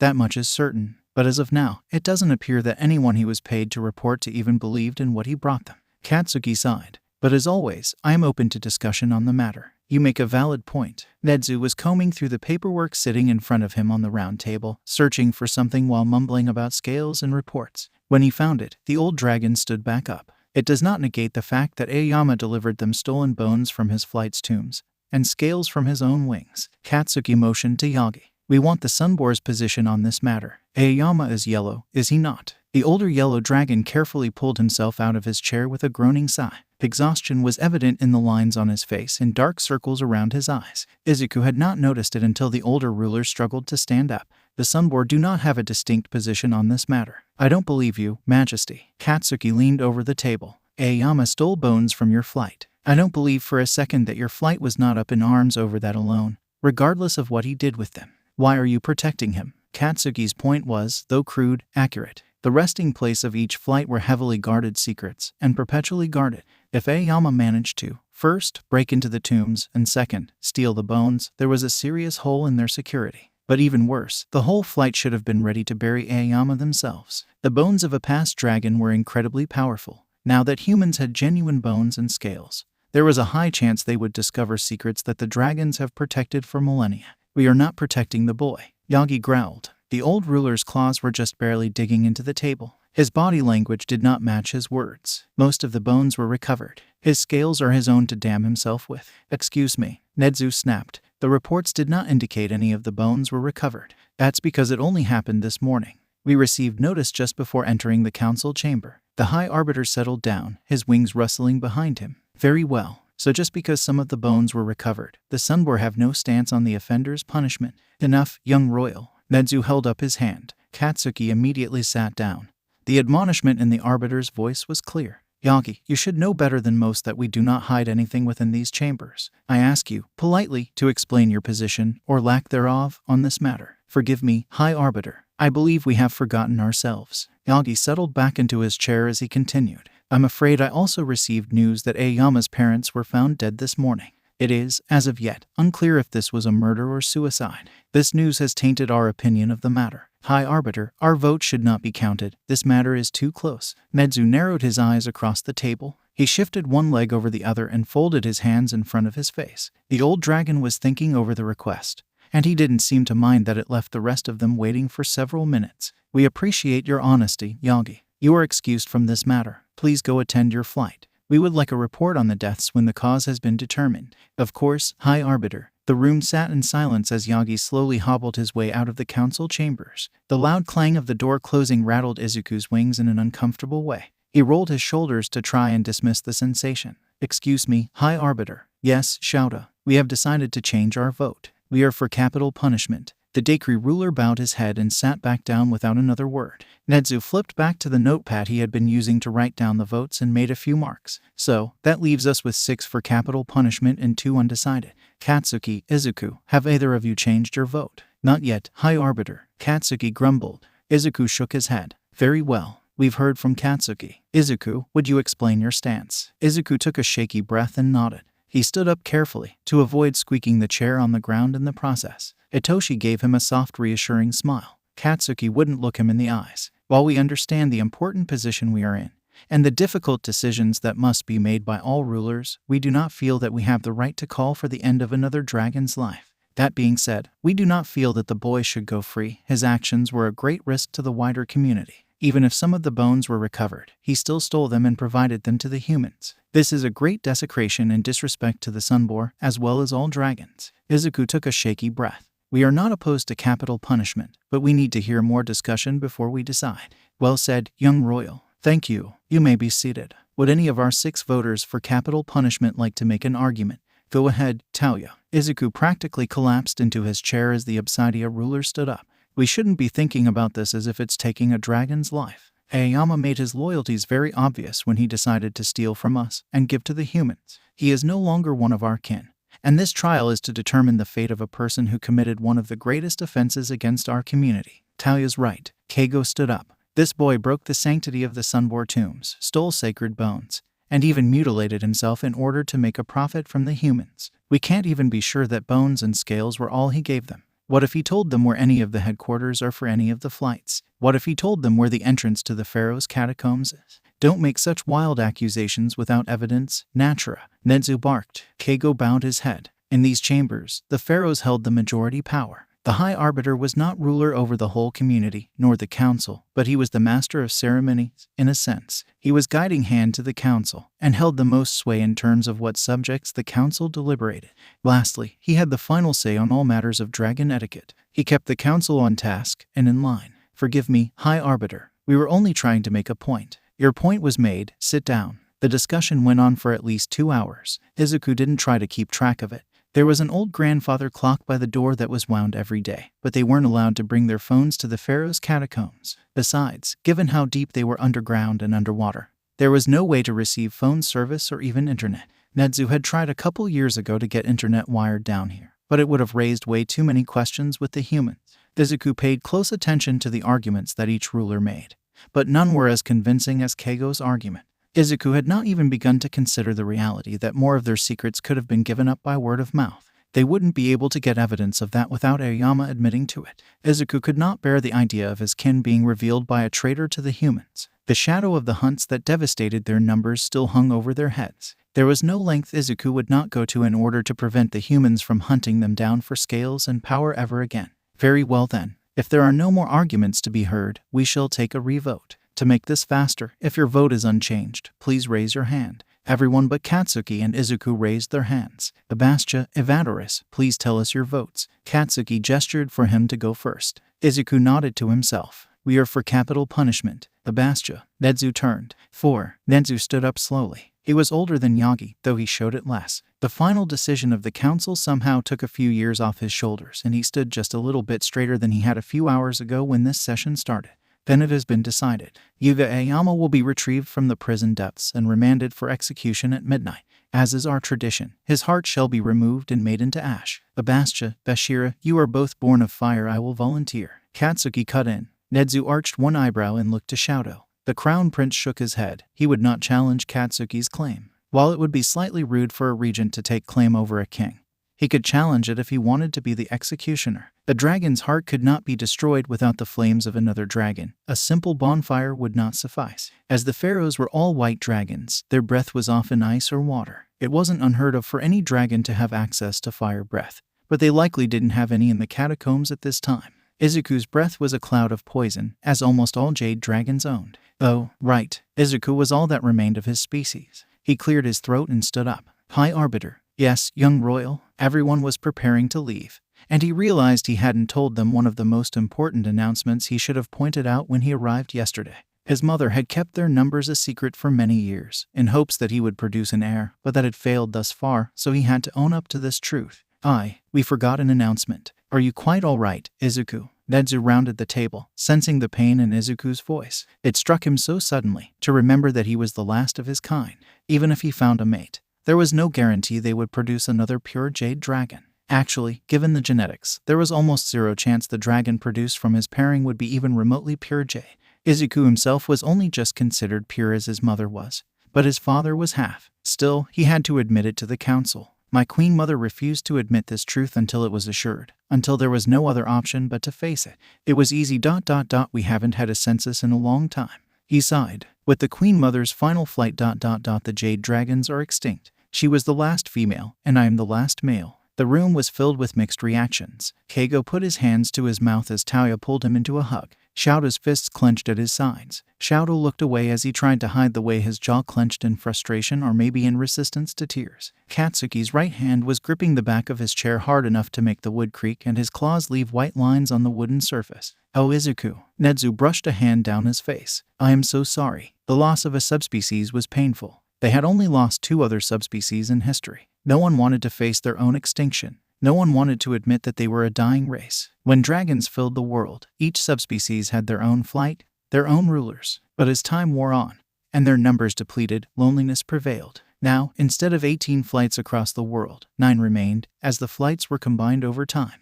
But even if there was only one mated pair left in each subspecies, there was still the chance to produce another generation. Except, Izuku was alone. He would never be able to produce a pure jade dragon, ever again. Please excuse me. Izuku turned on his heel, pulling away from 𝗫𝐸's comforting hand as he left the council chamber with a quick step. His chest was aching. His throat was tight with the tears he was holding back. He refused to let the other council members see him in such a state. He was soon to be a king, and he would not let the other rulers see him break down. Your Majesty, Ichako called. Your afternoon is your own. Leave me to my chambers until dinner. Oh, of course, sire. She curtsied as he passed the line of aides waiting for their chargers outside the council chambers. Halfway back to his private chambers, he had to stop and grip the wall with one hand, and his mouth with the other, just to keep himself from falling apart. Izuku took a moment to press his forehead against the cool stone wall and breathe slowly. His attempt at controlling his emotions was interrupted by someone putting a hand between his shoulder blades. Don't touch me. Izuku smacked the hand away, finding Katsuki staring back at him, hand still in the air and his eyes wide in shock. Izuku stumbled down the hall and brushed past the blonde, unwilling or maybe unable to address what just happened. The slamming thud of the door to his private chambers sprung the migraine behind his eyes, which likely wasn't going away anytime soon. Today had been a lot. There were no other words for it but just a lot. Too much maybe. He'd been part and parcel to the coming death of another dragon. He put the final nail in the coffin of his own subspecies. And in all of this he has never felt more like a king in his life. The weight of his damn crown was too much. Izuku ripped the damn tiara off his head, making a mess of his curls and pulling more than a few strands out in the process. It clattered to the carpeted floor, not breaking, but damn did he wish it could shatter. But that wasn't likely. It was made of the carved bones of an ancestor, the first king of their combined flight. Dragon bone was notoriously hard and shatterproof in most instances. Yet still, for just 1 second, he wished it wasn't his to carry. I'm not ready for this, he mumbled to himself. I'm not ready to be king. 𝐹𝐶K. Leaving his discarded crown, Izuku drug himself to the sitting area and poured a very large glass of wine, which he immediately drank half of. Once he refilled the glass, 𝐬𝐸𝐬 crumpled onto the nearby couch with his arms on his knees, the wine glass hanging from his hand between his legs. What a miserable beast he'd become. The door creaked open, but 𝐬𝐸𝐬 ignored it. It could be 𝐀𝐻𝐻𝐿 coming to bring dinner, or maybe 𝐀𝐦 had followed him back to his room. Either way, he didn't want conversation. The answer came after someone picked up the crown he'd tossed aside on his way in. Auntie and co would be proud, you know. 𝐬𝐸𝐬 scoffed. Proud of what? In less than 24 hours I've doomed a dragon to death, ostracized myself as the last living jade dragon, and made a mess of myself in front of the whole council by being too weak to handle my new position. 𝐬𝐸𝐬. 𝐀𝐦 placed 𝐬𝐸𝐬's tiara on the table, along with his own, as he settled down next to 𝐬𝐸𝐬 on the couch. I know this isn't easy, no.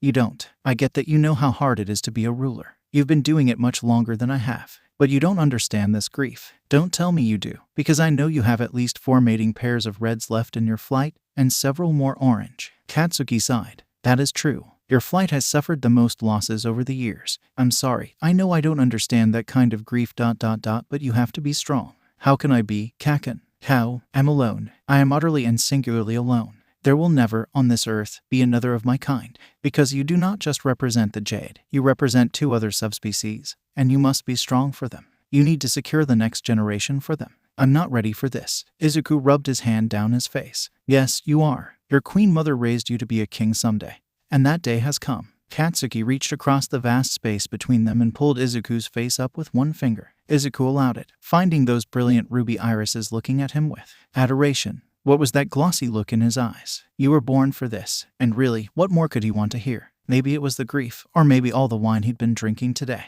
Whatever caused it, some surge of confidence washed over him. 𝐬𝐸𝐬's wine glass was forgotten on the ground, spilled and broken. He didn't care. He grabbed 𝐀𝐦's face with both hands and crushed their lips together like his world was ending, and this was the last source of oxygen he could find. 𝐀𝐦 froze up at first, probably unprepared for the sudden attack. But after a few seconds, he melted into it. 𝐬𝐸𝐬 pressed his hand against 𝐀�Y's chest, pushing him back into the couch so he could climb into the blonde's lap, never once breaking for air. 𝐀�Y's hand snaked around his sides, up and over the back of his shoulders, strong claws digging into the very base of his wings, a soft spot he knew would get a reaction, and oh, it did. 𝐬𝐸𝐬 whined into 𝐀�Y's lips, drunken hunger overtaking his mind. This was not sweet and intimate. This was messy hunger, a needed distraction from the horrible day. Using his friend like this was terrible. But 𝐬𝐸𝐬 was more than aware this was the only way he'd ever get to have the one thing left in his world that he couldn't. 𝐬𝐸𝐬 was a king, and he could have anything he wanted within his means and command. Anything, except 𝐀𝐦. That was one thing he knew didn't belong to him, and never would. Tears spilled down his cheeks as he tangled his fingers in ashy blonde spikes of hair. If those tears were for 𝐀𝐦, his mother or himself, 𝐬𝐸𝐬 didn't know. Maybe it didn't matter, either. His wings flared out, wrapped around them both over the back of the couch, hiding them from the world. 𝐀𝐦 was holding him tightly, but he finally pried their faces apart with enough force to make them both gasp for air now that they weren't breathing each other's lungs. What ... what are you doing? 𝐀𝐦 whispered, grieving. 𝐬𝐸𝐬 tried to kiss 𝐀�Y's neck, but the other ruler stopped him, pushing him away by his forehead. Oh, right. Just like he'd said to Hitoshi, 𝐀𝐦 didn't want him. What was he thinking? Sorry. 𝐬𝐸𝐬 put a hand on the couch and pushed up, his wings splaying back behind him to help keep him balanced as he stood up, but 𝐀𝐦 stopped him. 𝐬𝐸𝐬, look at me. It's fine, Kaken. I think I drank too much today. Can we just forget that happened? No, damn it, 𝐬𝐸𝐬, look at me. What? 𝐬𝐸𝐬 snapped himself back around, getting annoyed with 𝐀�Y for wanting to drag this embarrassing moment out for eternity. The second he did, the blonde captured him in another kiss. But this wasn't the emotionless hunger from moments ago. It wasn't even a drunken needy makeout. This was sweet, almost chaste. This was the kind of kiss you gave your most beloved mate, your partner. This was not the kind of kiss 𝐀𝐦 should be giving 𝐬𝐸𝐬. Did his eyes flutter back into his head anyway? Absolutely. It didn't last very long, and 𝐀𝐦 never tried to deepen it. That one kiss hung between them like a physical weight while they stared into each other's eyes mere inches apart for several minutes after it ended. 𝐀𝐦 smiled softly and stood up, placing 𝐬𝐸𝐬 back on the couch in the process. He tucked his hands into his pockets after setting his crown back on his head. If only I were a woman. 𝐬𝐸𝐬 blinked. What the hell was that supposed to mean? The door clicked shut quietly behind him, and 𝐬𝐸𝐬 was left in the empty room with tingling lips and an aching chest. 𝐀𝐻𝐻𝐿 came in with dinner not long after that, and 𝐬𝐸𝐬 never mentioned the interaction. 𝐬𝐸𝐬 wasn't even sure what to make of it himself. He couldn't explain it to anyone else without fear of judgment or misinterpretation. He didn't need any of that on an already confusing and frustratingly bad day. Whatever dinner was, he ate it without actually tasting it. The council stood in the depths of the catacombs, lined up along the far wall of one of the biggest antechambers in the whole tunnel system.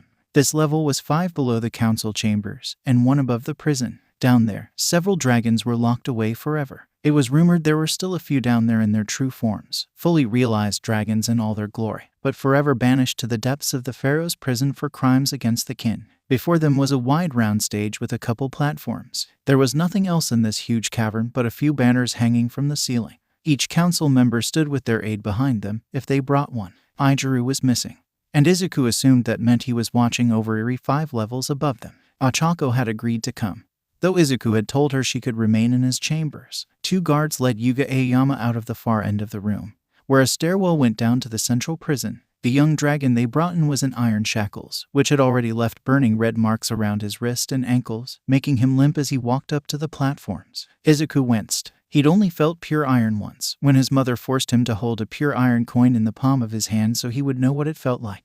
The scar was small and round at the center of his left palm. He rubbed it softly while 𝐬𝐸 walked up onto the stage. Aside from the shackles, he was also wearing a blindfold, and there was a bar gag in his mouth. Those were treated with a special gel that prevented a dragon from using their breath weapon. The gel coated the tongue and clogged the glands on the inside of the throat, making them numb and useless. Even this was a pitiful fate for a dragon. But the coming punishment was, by far, worse. 𝐻𝐸 stepped up to the platform and introduced the event. We are gathered today to witness the execution of 𝐬𝐸, betrayer of the 𝗵𝘃𝗍. His crimes include, but are not limited to, theft of sacred bones, mutilation of the scales, selling community secrets to the humans, and putting the whole species at risk of reveal. For his crimes, 𝐬𝐸 shall be stripped of his colors, his wings, and his heart shall be ashed. He motioned for Yagi to join him. King of the 𝗏𝗏, say your piece and strip his colors. The stripping of colors was more of a metaphorical process than it was physical. It was a ceremonial disowning that formally renounced the criminal offender as a member of any flight, and a dragon overall. Yagi was helped to the stage by his aide, a polite young man who 𝐬𝐸 believed was named 𝐸𝐸. He usually had a smile on, no matter the situation. But today, 𝐸𝐸's face was somber and blank. 𝐬𝐸, you have been found guilty of your crimes. As king of the 𝗏𝗏 flight, I formally renounce your name and your 𝐵LD. Yagi stepped across the stage to the chained dragon, closing the distance slowly. 𝐬𝐸 was shaking so hard the chains between his shackles were clattering.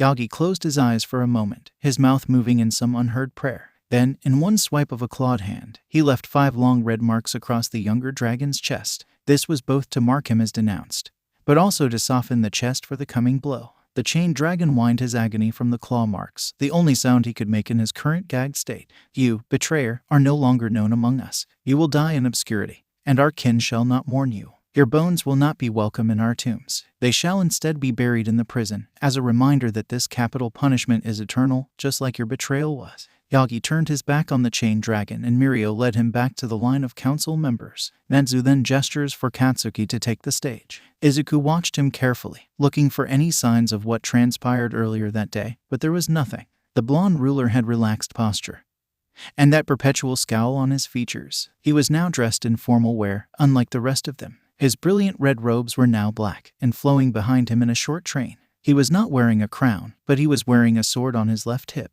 Right now, he was not representing his flight. He was an executioner. He was a blade and nothing more. 𝐻𝐸 left the stage. Secure him, Katsuki ordered the guards. They bowed their heads and set to their task. In minutes, the chained dragon was knelt on the platform between 2 large poles. His shackles were secured to chains hanging down from each pole, which spread his arms up and out, making his body a large Y shape. Each guard grabbed a wing and stepped to the side, holding them splayed out. 𝐬𝐸 would not turn away, no matter how gruesome this became. He'd never witnessed an execution before, but his mother had told him about them, so he knew what to expect for the most part. Katsuki rounded the chained dragon's kneeling form and unsheathed his sword. After whispering a silent prayer, Katsuki grabbed the base of one wing with his left hand and lined the sword up to the joint with the other. The crunching crack of a longsword squelching through the wing joint right at the spine was enough to make 𝐬𝐸 gag. 𝐻𝐸 whimpered behind him, so he turned and grabbed her, tucking her face into his shoulder as he wrapped one wing around her protectively. None of the other council members seemed bothered by this. In her state, 𝐻𝐸 would be afforded a lot of leniency. She was strong enough to attend as 𝐬𝐸's aide, but they all knew she would be soft-hearted during pregnancy, so 𝐬𝐸 would shield her as needed. The second wing thudded to the stage next to the first. 𝐬𝐸 resisted the urge to vomit. He twitched with the heavy sound, but nothing else. His dinner remained in his digestive tract somehow. Once the wings were stripped, the chain dragon was shivering on the stage, 𝐵LD pouring down his back and muffled screams erupting around the gag in his mouth. 𝐬𝐻𝐸 returned to the front of the stage. Without a single word or any semblance of hesitation, 𝐬𝐻𝐸 drove the sword into the dragon's chest with a wet slice. It took 3 long slices to cut the dragon's heart from his chest. But this would not kill a dragon. The loss of wings, and even the removal of the heart. The dragon would not die until its heart was destroyed by fire, dragon fire. So the chain dragon hung there, screaming into the gag in his mouth and pouring 𝐵LD on the ground, but he did not die. 𝐬𝐻𝐸 held the heart up, still beating, for the whole council to see. 𝐬𝐻𝐸 tightened his wing around 𝐴𝐻𝐸, making sure she couldn't see the 𝐵LD trophy in 𝐬𝐻𝐸's hand. A familiar sound echoed around the chamber, the hissing sizzle of 𝐬𝐻𝐸's inhale. Then, a rattling crackle as his throat glands activated and the oxygen he just installed was converted into fuel. Fire poured from his lips, coating the heart he held up and nothing else. The heart burned easily and the chain dragon wailed into his gag. Then, stillness. Nothing remained in 𝐬𝐻𝐸's hand but ashes. The dragon beside him went limp, and his body stopped bleeding. A dragon's life was ended, but he would not take the final flight like all the rest. This dragon's soul would never leave this prison, and his bones would be laid to unrest here for eternity. 𝐬𝐻𝐸 tipped his hand sideways, the ash fluttering away on the cool cavern breezes that filtered through the tunnel system and brought air from the surface to the depths of the catacombs. The guards removed the body from the platform. The council stood in silence as today's executioner wiped his blade and returned it to the sheath on his hip before leaving the stage. 𝐁𝐸 stood before them once more, but he did not step onto the stage. This concludes the council session.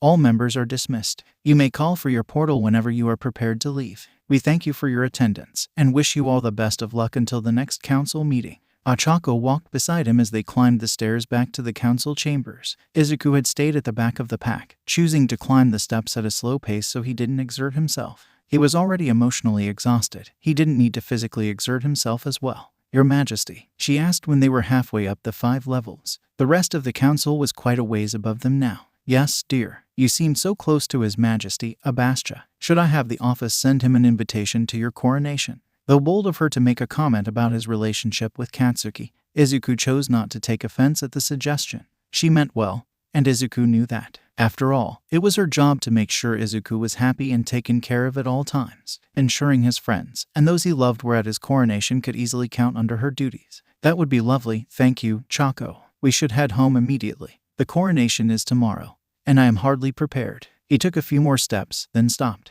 Actually, would you have the office send invitations to the whole council? I want them personal, though, not just a broad invitation to all of them. I want them each to know I care to have them present. Of course, sire. I doubt they are all free, but it's important to me. 𝐴𝐻𝐸 bowed her head in agreement. They made it back to his chambers fairly late. The execution had been at midnight, and it was nearly 2 a.m. before they walked through the door. But his sitting room wasn't empty. His bags had already been packed up and were resting by the door. But it wasn't a guard or aide taking up one of the couches. It was 𝐬𝐻𝐸. He was still in his black executioner robes.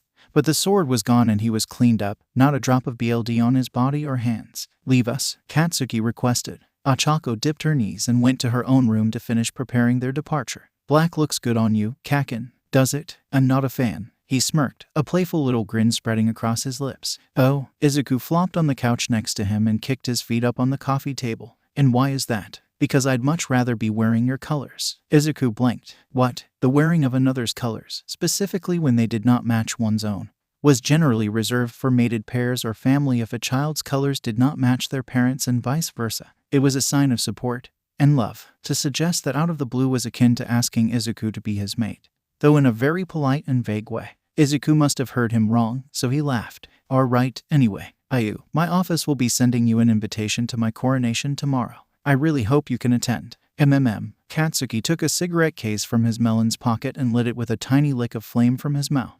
There was something incredibly sensual in the act. 𝐬𝐻𝐸 had to look away when heat crept into his cheeks. I wouldn't miss it for the world, 𝐬𝐻𝐸 promised. Thanks, 𝐻𝐸. They sat in silence for a while as 𝐬𝐻𝐸 smoked down the cigarette in his hands. 𝐬𝐻𝐸 was in no rush to move. Once he did, he'd have to head back home and prepare for his coronation. While 𝐬𝐻𝐸 was excited for it, he was also terrified. This was a big step, the final step. He was going to be crowned king and be an official member of the council. 𝐬𝐻𝐸 leaned back against the couch, staring up at the high ceilings for a while. Do you remember what it's like, being a hatchling, not being human? The question was soft, and so sudden that Izuku thought he'd imagined it. Oh no, I mean, not really. I think about it sometimes, you know. Like, what it would be like to just fill up this room instead of feeling so small within it. Katsuki blew smoke out of his nose, more than what one cigarette could produce. It's been too long. Transforming would be too painful now. As much as it pained Izuku to admit, Katsuki was right. After spending so many years in human form, transforming now would only cause them pain, injury, and could lead to an earlier death by destroying their immune systems in the process. If they had never taken human form in the first place, it wouldn't be such a big deal. But now they were stuck like this, trapped. Mom talked about it sometimes, towards the end. What did Auntie say? She wanted to transform one last time, to die in her true form. She didn't have the energy in the end. It would have been beautiful to see her. She said she remembered what it was like when she was younger, being able to fly over the mountains faster than modern-day airplanes. She told me a dozen stories in the days before she died. Izu, yeah, do you ever wish we could take it back? Take what back, Kaken? The world. Dragons weren't the only mythical creatures, as humans called them. There were other races, but the dragons had held a firm top of the food chain stance for thousands of years. Nothing but a lucky sword strike between the melon's scales could even slow them down at the height of their power. But now, there were tanks and nukes and war machines that could end the world. Modern medicine has botched their ecosystem and brutalized their immune systems. The whole race was struggling just to survive, live their lives, and ensure they wouldn't go extinct. Sometimes, Izuku finally replied, on the days when I see their cruelty towards each other and the world around them, it hurts to see what they've done to what we had once been guardians of. I stripped him of his colors, Iri's father, before I killed him. I grounded him, then ripped the wings off, declawed him. I made him human before I killed him. That was one of the worst insults a dragon could be given. They hadn't even done that to Aoyama before he died. He was stripped of his colors, but he wasn't made human. He wasn't declawed or grounded. Grounding was a process by which the wings were systematically broken bone by bone and left to heal wrong, rendering them useless for flight. The only way to rid the grounded dragon of the physical pain that caused was to amputate the wings. Izuku wasn't sure he could do anything like that to one of his own kind. Actually, he wasn't sure he could do anything remotely like that to a human, either. But given what Katsuki hinted at about Iri's torture, Izuku didn't find fault with the blonde ruler's decision. Could he have stomached what Katsuki did if he saw it in person? Absolutely not. But he didn't blame Katsuki for what he did. No child deserves that kind of childhood. I have to wonder if they're changing us. First Chisaki, and now Aoyama. Do you think any of the other councils are facing the same problems? Maybe. Katsuki shrugged. Nenzu would tell us if that were the case, though. True. Izuku sighed. After a moment, he pushed himself to his feet. I need to get home. I'll see you at the coronation tomorrow, right? Oh, I doubt you'll be able to miss me. What did that mean? Izuku paced by the large double doors to the ballroom. They only used their headquarters, manor for large events and formal meetings when no one was in residence. Today, Izuku was to be crowned king of the 𝐓𝐴𝐻 flight. Nervous would be the gravest understatement for his current state. There were no less than 40 other dragons out there in the ballroom as guests, plus their aides and all the staff serving them drinks while they waited for the magistrate to commence the ceremony. This was far larger than Izuku had imagined it would be. But in all of that, what unsettled Izuku the most was the absence of his best friend who promised to be here, Katsuki. Take a breath, he'll be here. Itoshi was trying to keep him calm. It didn't help. Izuku was rattling every piece of ornate jewelry on his body as he walked 5 steps forward and 5 steps back across the closed doorway. You can't hold up your whole coronation for one man, Izuku. I can, and I will. He snapped back. He promised. Okay, point taken. Itoshi put his hands up. Just give it a couple minutes. The resounding thump-thump of the front door footman's pole announced the arrival of someone new. The ballroom went silent out of courtesy to the new entrant. Izuku pushed the large doors open just a crack to get a view of who it was being announced on the opposite end of the ballroom. His Majesty, Katsuki Bakugo of the 𝐓𝐴𝐻 flight. The footman did not falter in his words. But everyone else in the room had to execute a hard double take once the front doors opened to reveal the 𝐓𝐴𝐻 king himself in all his glory. And glory it was. Gasps and whispers pervaded the crowd. Izuku swore he saw a woman nearly faint, and several choked on their drinks as Katsuki walked in. The 𝐓𝐴𝐻 royal's usual scowl was softened into something noble, yet smug. He knew exactly what he was doing, and the message he was sending. Katsuki was not wearing his usual red and orange robes. Instead, he was covered in green from head to toe. Every inch of him was decorated in the colors of the last remaining jade dragon on Earth. At a coronation, it was customary to wear a flower or jeweled pin on the left melons in the colors of the soon-to-be crowned royal. But to wear Izuku's colors like this, especially when he was not in the same BLD line, let alone of the same flight, was making a statement. A very loud, painfully obvious statement. His jade green robes were embroidered with flecks of silver and gold, and even from a distance, Izuku could tell the embroidery was meant to replicate the work on his own robe jacket. Instead of the traditional skirt, Katsuki was wearing deep green leather pants that had cutouts on the outside of each thigh. His claws, both hands and feet, were painted to match his attire, and his whole body was adorned with jade jewelry. The blonde even had green ribbons looped and draping from his folded wings behind himself. The only exception was the usual crown he wore, which matched his family colors in silver medals and a few red gems. Holy shit, Hitoshi gasped. That's bold. It was bold. Wearing Izuku's colors, on the day of his coronation no less, was effectively announcing he belonged to Izuku, and in the same vein, that Izuku belonged to him. I told you were being an idiot. Hitoshi shoved him playfully. Why yeah, I guess I was. Izuku bit the inside of his cheek and smiled. So that's what he meant. Huh, before we left yesterday, I told 𝐀𝐦 that he looked good in black robes. He said he would have preferred to wear my colors. I brushed it off as a joke. Then he told me I wouldn't be able to miss him when he showed up at the coronation. Oh my god, you really are an idiot. Izuku rolled his eyes. You can't tell me you would have taken that kind of statement seriously. It's not like you and Denki. Katsuki and I are both rulers, and neither of us have heirs. It's inappropriate, and the High Arbiter could make an argument that we're trying to consolidate power. So, Hitoshi's wings rustled with annoyance. Your flight is small enough that a consolidation of the two flights wouldn't be a big deal. Hitoshi rolled his eyes. Izuku, you have to respond to this. What? If you do not respond, you will be seen as a doormat. He's making a very bold, possibly offensive statement by wearing your colors on your coronation. If you don't either accept or deny this statement, your flight will not take you seriously. You won't be taken seriously. Izuku had been too focused on the shock value of Katsuki showing up to even realize he needed to do something about it. But Hitoshi was right. If he ignored it, or even dealt with it privately, it would not only shame Katsuki, but it would also make Izuku look like he'd been walked all over by another ruler who wanted to play a power game. That was unacceptable. 𝐴𝐻𝐻𝐿, Izuku called. The woman came scurrying out of the corner of the room and bowed to the both of them. 𝐀𝐦, I need new robes. Sire. She stood up, pinned straight. But you look perfect. Yes, I do. But I'm suddenly wearing the wrong colors. The smirk on Hitoshi's face screamed, I told you so. Izuku shoved him and waved his hand. Tell the magistrate to give me 15 minutes. Aye, your majesty. Hitoshi chided. On the way out, he mumbled to 𝐴𝐻𝐻𝐿. Katsuki is wearing his colors. Oh my, she gasped. I'll be right back. It took mere seconds for 𝐴𝐻𝐻𝐿 to drag Izuku's wardrobe aide back into the room. 𝐚𝐻𝐻𝐿 was an energetic young brass dragon who had decided her color was pink, not brass. No one had the heart to tell her there were no pink dragons. Her pastel pink ringlets hung around her face in a beautiful updo today for the event, and she had on pastel pink robes that looked marvelous. Please don't tell me your majesty hasn't already torn a seam in those robes. I just finished making you look perfect. You did a great job, 𝐚, but I need new robes. Excuse me, 𝐚. Izuku grabbed both of her arms, a serious look on his face. I need red and orange robes. Right now. You. Oh, she clapped. It's happening. Choco, it's finally happening.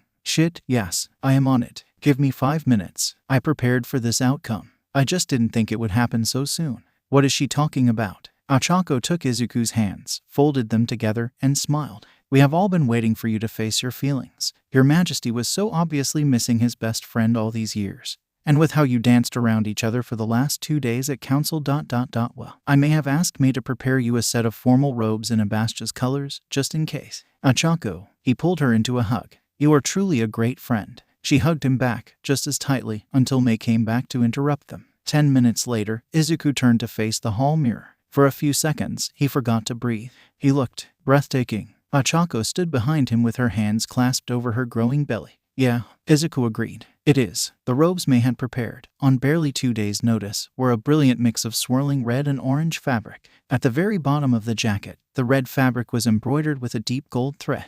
As the gradient swirled up to the top where the orange took over, the thread swapped to silver and gold, making flame designs that arched over his shoulders and across his chest. She'd put him in a ruby skirt with slits up both sides. The center front panel was a couple inches shorter than the rest so it wouldn't trip him as he walked. 𝐴𝐻𝐻𝐿 had quickly painted his claws to match and dried them with a bit of her own hot breath. She couldn't produce fire, but she could superheat things, and it was incredibly useful. They had brought out all the stops. She covered him in gold chains that looped around his body and fell from his matching red and green tiara that was tangled into his curls purposefully over his shoulders and down his back. Red crystal bracelets covered his arms mixed with gold bands and ankle bracelets that jingled as he walked. Izuku was a walking treasury. That will make the point very clear, I think. Hitoshi was leaning on the wall nearby, looking Izuku up and down like inspecting a rare work of art. Izuku blushed. Ready? Yes. He turned to hug Ochako one last time and give Mei's hand a tight squeeze. Thank you both for everything. They both curtsied low. Your Majesty, they said in tandem. Hitoshi gave him one last thumbs up and went to join the crowd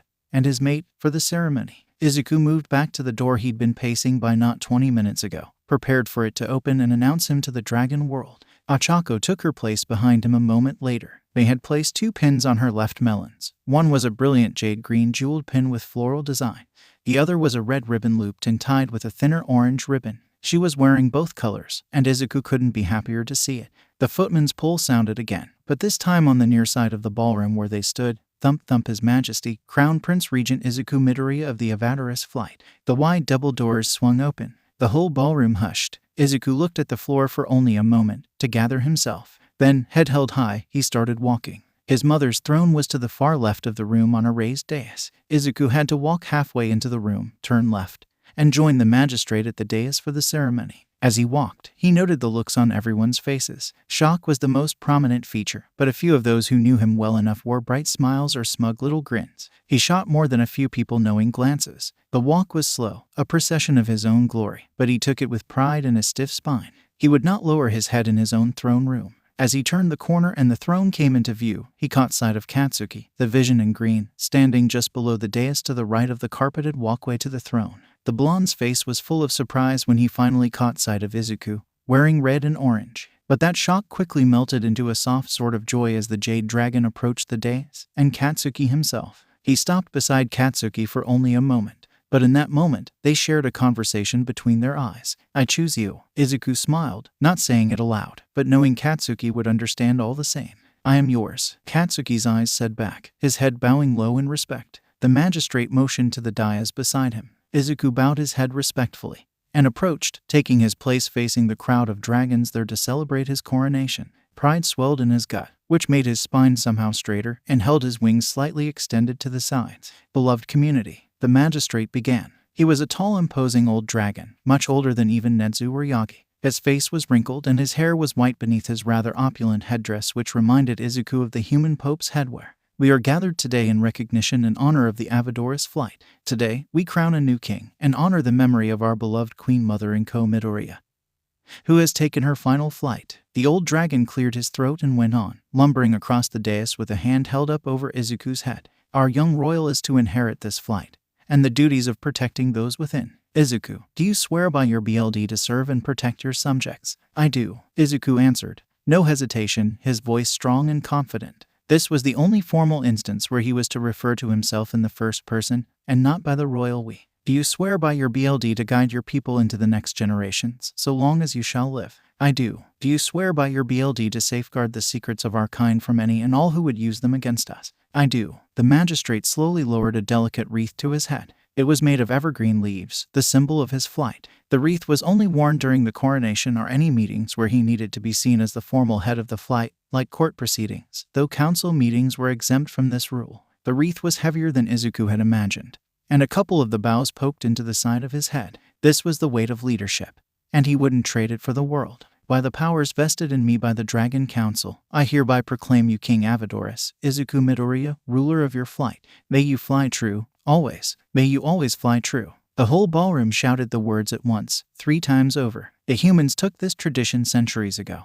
brutalizing it into some wish for their rulers to live forever. But that was not the point of leadership. Flying true meant always making good choices and protecting those whose lives you were empowered to safeguard. Being king meant serving those who afforded you the power to be their ruler. The coronation turned into a party after the official ceremonies were complete. Some pleasant guard ushered the old magistrate off to bed, and most of the elders went back to their plush, boring lives. The younger generations, however, chose to dance and drink until they collapsed. Celebrations were a rare sight among their kin these days, so they enjoyed each one as it came and made good memories while they still could, while there were still enough dragons left to remember the good times. The very moment the elders left, the music kicked up, and the staff were passing out stronger drinks. Katsuki was at Izuku's side.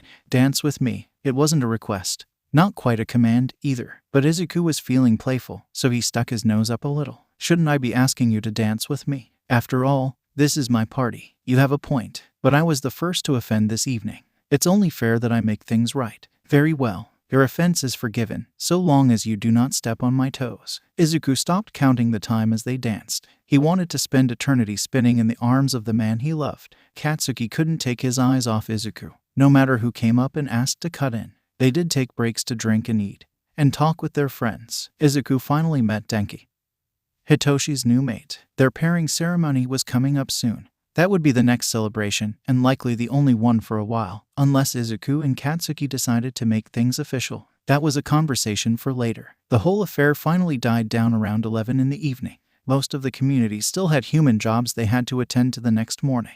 Izuku had requested the whole week off for the council meeting and his coronation, so he was set until next Monday, another 4 days of rest. He might actually take a vacation for once, maybe just a trip to the beach. Izuku tripped over his own feet, giggling as the alcohol made him unsteady on his feet. Hitoshi caught him on the right. Katsuki was just behind them. "Watch it, Izu-chan." Toshi chuckled. "Kat, I think you should take him to bed." "I'm fine, Toshi." "Really? I tripped over my skirt." Katsuki scooped him up, bridal style. "Come on, let's tuck you in, nerd." "Okay, Kaken." Hitoshi thumped 2 knuckles on Izuku's forehead and grabbed Denki in his other arm. "It was great to meet you, Your Majesty." The yellow blonde bowed to the Izuku bundle in Katsuki's arms. Izuku blushed. "You're Toshi's mate. You don't have to be so formal with me, Denki." "But thank you. It was great to meet you, too." "He's just nervous." Hitoshi nuzzled his mate, making Denki rumble in his chest. "He'll warm up to being a consort soon, I'm sure. You two get some rest. We'll see you at our pairing ceremony." "Of course." Izuku waved as the pair left. "Hey Kaken, come." Katsuki was carrying him back out of the ballroom the way Izuku had come in, to the main hall that led to the central stairs in the manor. Several guests were staying here tonight in their many rooms. Izuku's room was permanent, and attached to his royal office and meeting room. Outside of that, the manor had 8 bedrooms, 9 bathrooms, several sitting or drawing rooms, a large dining hall, the ballroom, and a sunroom out back, and an observatory on the roof. The house belonged to the flight as a whole, though the deed was placed in the name of the ruler, which meant this was now Izuku's house. This was where his mother had raised him. He'd have to move out of his apartment and back into the manor where he grew up. "Stay." Izuku curled up in his friend's grip, wrapping his arms around the blonde's chest as they ascended the stairs towards Izuku's room. "I plan to. I can crash on the couch in your office." "No." Izuku tightened his grip. "Stay with me. Sleep with me." The blonde paused in the entryway of Izuku's rooms, one foot holding the door open. Katsuki considered him for a moment, maybe checking just how drunk Izuku was. "I want to talk." "We need to talk, right?" Katsuki made a soft off face and nodded a few times. "We do, indeed." He placed Izuku down and shut the door behind them. Izuku was quick to untangle his hair from the many chains and jewels attached to his crown. The circlet itself was set on the stand atop his dressing table. He unclipped the chain holding his vest robes on and hung that on the hanger at the dressing table as well. Katsuki was doing the same, but he placed his robes on the back of the couch, folded neatly, and left his crown to hang on the back of a chair. "You look good in green." Izuku mumbled. "What was that?" "Oh." Izuku turned, not realizing Katsuki was right behind him. "I said you look good in green." "Good. I plan to wear it often, if you'll allow it. You are, after all, the last of your kind. You have all the say on that specific color." "That's true." Izuku brushed a hand across Katsuki's face, pushing some of his sweaty blonde hair from his face. They danced for too long. They were both exhausted, sticky, and half drunk. "I'll allow it if you don't mind me wearing red every so often. You look beautiful in red. It reminds me of Christmas." Katsuki leaned down to kiss his cheek. He took Izuku's hand and pulled him to the bed. This time, no grieving. But when he pulled Izuku into his lap and tried to kiss him, Izuku placed a hand over Katsuki's lips. "I want to talk first."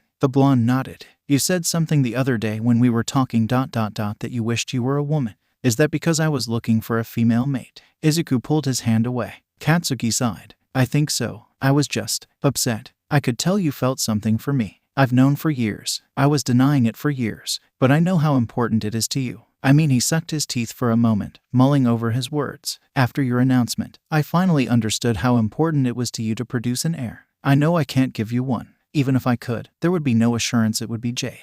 You can't, but I can." The truth was hard to face, but Katsuki deserved to know it if Izuku was going to take this leap with him. If he couldn't even tell the man he loved the truth, then he didn't deserve to have a mate. "What are you talking about?" "I'm you know, I was born interceased." It actually wasn't that terribly rare among dragons, though as the years wore on, it was less and less common. "So, I could." He huffed a breath. "I've never tried that half of my gender. We don't even know which side I'm fertile on." So far, mating with women has failed. Oh, Katsuki dropped his hands to Izuku's thighs. Izuku was sitting in his lap, his hands playing with the top hem of Katsuki's pants and a couple of the bangles on his arms. He waited to see how his friend would react. This might determine if this whole evening, their bold statements to each other, were worth it. Okay.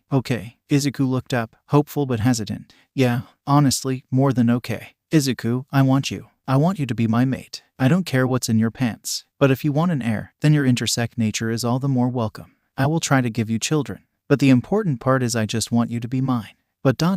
you said you weren't ready. Izuku muttered, still worried. Because what was the point ... if I couldn't have them with you? Izuku dove forward and wrapped his hands around Katsuki's face, pulling into him a passionate kiss. The blonde ruler tucked his hands up Izuku's back and cradled him. I want you, too. Izuku gasped when their lips finally broke. Will you have me as your mate? Yes. Katsuki tipped sideways, tossing Izuku onto the bed and straddling his hips and shoulders. God, yes. Izuku giggled. I want every inch of you, every second of your life. I want to see you wear those red robes again. I want to see you holding our children someday. A moment later, Izuku's whole body was assaulted with pleasure. Katsuki wrapped his arms around Izuku's frame and smothered kisses along his collarbone and down his chest. Izuku's wings were splayed on the bed behind him, the edges twitching from the little tingles that spiraled up his chest and spine from Katsuki's lips. Please Katsuki kisses up his chest, along his neck, and over his chin before speaking. Please what? What indeed? Izuku wasn't sure he knew what he'd been asking for. This wasn't a new experience. Izuku had taken temporary mates before. He did sec, obviously, but he'd never really been on the receiving end. And his previous experiences had all been strictly dedicated to reproduction, not pleasure. I don't know. Just don't stop. Katsuki growled, his wings draping around his shoulders to shield Izuku from the outside world. Once again, he began marking his way down Izuku's body with teeth and tongue and lips. Izuku's body arched off the bed, desperately trying to get closer to his mate. Every few kisses, Katsuki would bite or nip at his ribs, leaving red marks and sucking little hickeys into his skin. Look at you. Katsuki tightened his grip around Izuku, pulling the smaller ruler off the bed even further. You're beautiful. The manor was suddenly filled with the crash of glass and a far too familiar feminine voice screaming. Ochako, what the hell was going on? They were both out of bed with sober heads and worried stares. A second later. Go check on Ochako. Where's your armory? Far end of this hall. Here. Izuku pulled a small ring of keys from his skirt pocket. It's the little gold key. There's a keyhole behind the photo of Mom and Auntie Mitsuki. Got it. Go. Neither of them pulled their robes back on.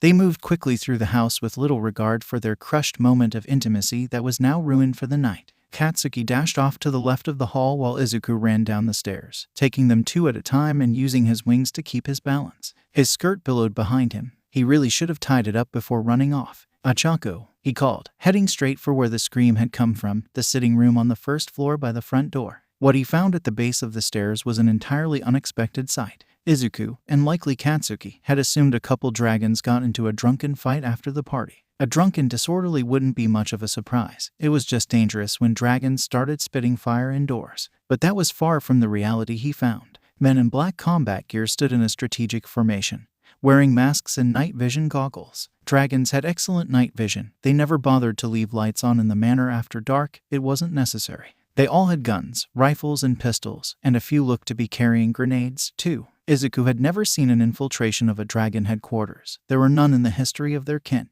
But these weren't dragons. The group of soldier-looking intruders were human. Two of them were holding Ochako by the wrists as she thrashed and cursed them out. Izuku's wings flared around him, rage quickly turning his face from a worried crease to an angry scowl. I will not ask this twice. Release her. One of the soldiers exited the huddle of humans. This one was taller than the rest, with a much larger gun hanging on his chest, one hand draped limply across it, with his finger just to the side of the trigger. So, that kid was telling the truth after all. Kid. Izuku racked his brain for what this man could be referring to. Then it hit him. Aoyama had revealed the truth, more than he'd admitted to. The crushing weight of that realization almost knocked Izuku off his legs. That boy told them where Izuku's house was, and maybe the other headquarters as well. They were too late in his execution. He'd already revealed too much, and now they would suffer for it. Izuku would do his best not to allow that to happen so easily. If you force me to ask again, you will not leave this place alive. Where is the kid, anyway? The head soldier completely disregarded his remark. Izuku needed to kill time until Katsuki could get to the armory anyway. The guards were likely passed out drunk just like the rest of the house. Aoyama must have been told by someone in Izuku's flight that the coronation was coming. and that it'd be the best time to break in while everyone was drunk. What a way to congratulate him. He'd have to do some digging for leaks later. 𝐬𝐻𝐬 decided to oblige the human, if only for the moment. The traitor was executed for his crimes less than 24 hours ago. Damn, the soldier kicked a chunk of broken glass from the front windows across the marble entryway floor. Oh well, we'll have to make do with all of you. The soldier flicked 𝐴𝐻𝐻𝐿's forehead. And her, 𝐬𝐻𝐻𝐬 growled, deep and threatening. Oh, shut up, little boy. I don't need your lip. Little boy, 𝐬𝐻𝐻𝐬 scoffed. I'm older than your great-great-grandparents. You are intruding on my property. You are the child here. 𝗵𝗲𝗺 𝐾𝐻𝐻𝐬 called his royal name from the upper level. 𝐬𝐻𝐻𝐬 glanced to the side just enough to watch the spear 𝐾𝐻𝐻𝐬 threw fly towards him. The pole was caught with one hand, flipped, and crossed behind his back as 𝐬𝐻𝐻𝐬 took an offensive pose. I will not ask you again. The soldiers were silent until the head guy started laughing. They all joined in a moment later. 𝐴𝐻𝐻𝐬 seemed unsettled by the disturbance, and frankly, so was 𝐬𝐻𝐻𝐬. The laughter was mocking and smug. They believed they would leave here alive. 𝐬𝐻𝐻𝐬 would disappoint them. Here's the thing: the head soldier took 2 steps towards him. 𝐬𝐻𝐻𝐬 flipped the spear around, aimed right at the man's skull. He was quite a bit taller than 𝐬𝐻𝐻𝐬, but that didn't bother him in the least. 𝐬𝐻𝐻𝐬 had been raised to be a ruler, which meant he was raised to protect his kin. 𝐴𝐻𝐻𝐬 was not only his aide and friend, she was also one of his subjects, and she was pregnant with their next generation.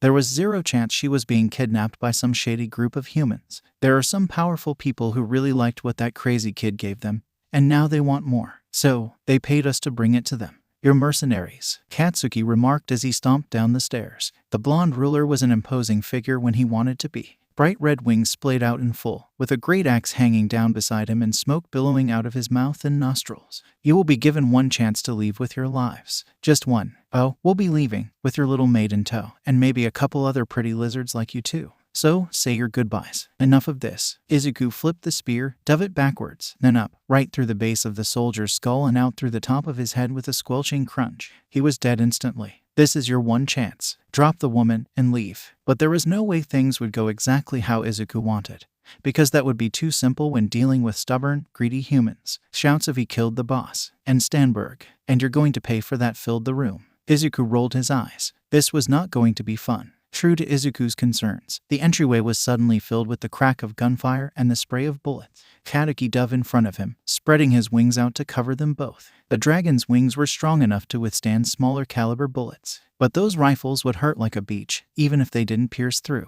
𝐓𝐡𝐬, that stings. 𝐾𝐻𝐻𝐬 grunted. We need a plan, 𝐻𝐴𝐻. When they run through their clips, we need to move. I'll take the 2 on the left, you get the 2 on the right. We can deal with the duo holding 𝐻𝐻𝐻𝐬 after that. Don't let them get you in the head. A bullet to the skull wouldn't kill them, of course, but recovering from a head wound sucked and took a lot of time, plus brain damage was still possible. They also couldn't use their breath weapons, or they could risk hurting 𝐴𝐻𝐻𝐻𝐬. Dragons were not immune to the breath of other dragons, and in fact, it's how dragons dueled back in the day. The gunfire ceased, and they moved. 𝐾𝐻𝐻𝐬's wings flapped outward, shoving the humans off balance with a gust of wind. 𝐬𝐻𝐻𝐬 shot himself like a bullet out from behind the wings, directly at the first guy on the right, embedding his spear in the man's chest a second later. They might be at risk from nukes and grenades, but dragons were not easy to fight on the small scale or one-on-one. The guy sputtered BLD through his mask, which dribbled down over 𝐬𝐻𝐻𝐬's hands and spear. The second guy rushed him from the side, with a knife in hand. 𝐬𝐻𝐻𝐬 yanked his spear back out and flipped it to the side, using it as a block for the coming knife blow. They clashed with a clang of metal between them. 𝐬𝐻𝐻𝐬 quickly snapped the spear sideways, knocking the guy's night vision goggles off his face with another shattering of glass. The guy winced and stumbled backwards, blinded by the sudden darkness. With one last twist of the spear, 𝐬𝐻𝐻𝐬 cracked the end across the man's head, leaving a dent as he fell to the ground, dead. 𝐾𝐻𝐻𝐬 had finished off the 2 mercenaries he'd taken on, hacking them to pieces with the great axe he brought down with him. That left, move and we shoot. One of the 2 men had a gun to 𝐴𝐻𝐻𝐻𝐬's head. The other held a gun to her stomach. 𝐾𝐻𝐻𝐬 held up the axe while 𝐬𝐻𝐻𝐬 returned his spear to a back hold. Both dragons were thinking over their options. There are many things one ought not to do in the presence of a dragon. 𝐬𝐻𝐻𝐬 was making every attempt to hold back his anger and the bubbling poison that wanted to pour from his lips. But there is one cardinal rule that you never break when in the presence of a dragon king. Do you know what that is? He asked, his tone condescending in an effort to mock the humans who thought they could come into his home and harm his subjects. Just back off. We're taking the girl. At least this way we only have to split the commission 2 ways. The man on the left said.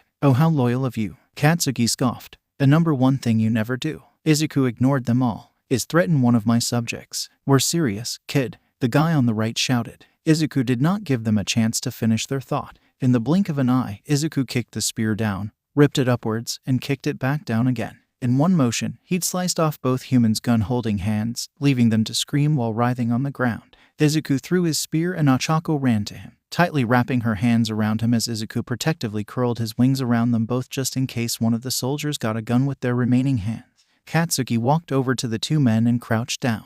He was grinning like a fox. "You picked the wrong job, fellas. You got to meet mythical creatures, and you'll go to your afterlife having known the truth, but it won't leave this building.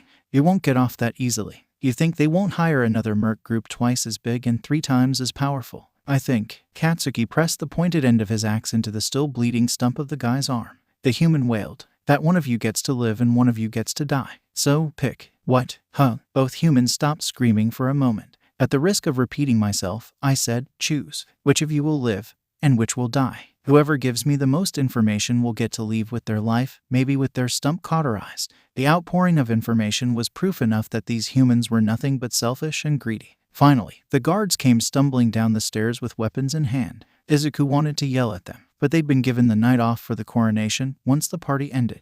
Tonight was supposed to be a quiet celebration, and it turned into a mess. It wasn't anyone's fault but these damn humans trying to kidnap them for science. "Clean up the mess, dispose of the bodies," he ordered. "Yes, Your Majesty." "Chaco, she whimpered. "Hey, come on, look at me, please." He loosened his wings and pulled her face up. "I'm going to call 𝐻𝐸𝐬 to pick you up. I want you both to spend the next few days in the catacombs. I will speak with the High Arbiter and have him send a portal immediately." "Thank you." She buried his face back into his chest as the stress finally hit her. She was sobbing. Izuku brushed a hand down the back of her head while taking out his phone. Firstly, he called 𝐻𝐸𝐬. It rang several times before the sleeping noble answered and Izuku explained what happened, assuring him that 𝐻𝐸𝐬 was safe and uninjured. 𝐻𝐸𝐬 was out the door and on his way to the manor before they hung up. He would have been here, but he'd been stuck on a project at work and didn't have the PTO. He told Izuku he'd put in for a family emergency now. Next was Nezu. The old arbiter was thankfully above ground when Izuku called, and answered on the second ring.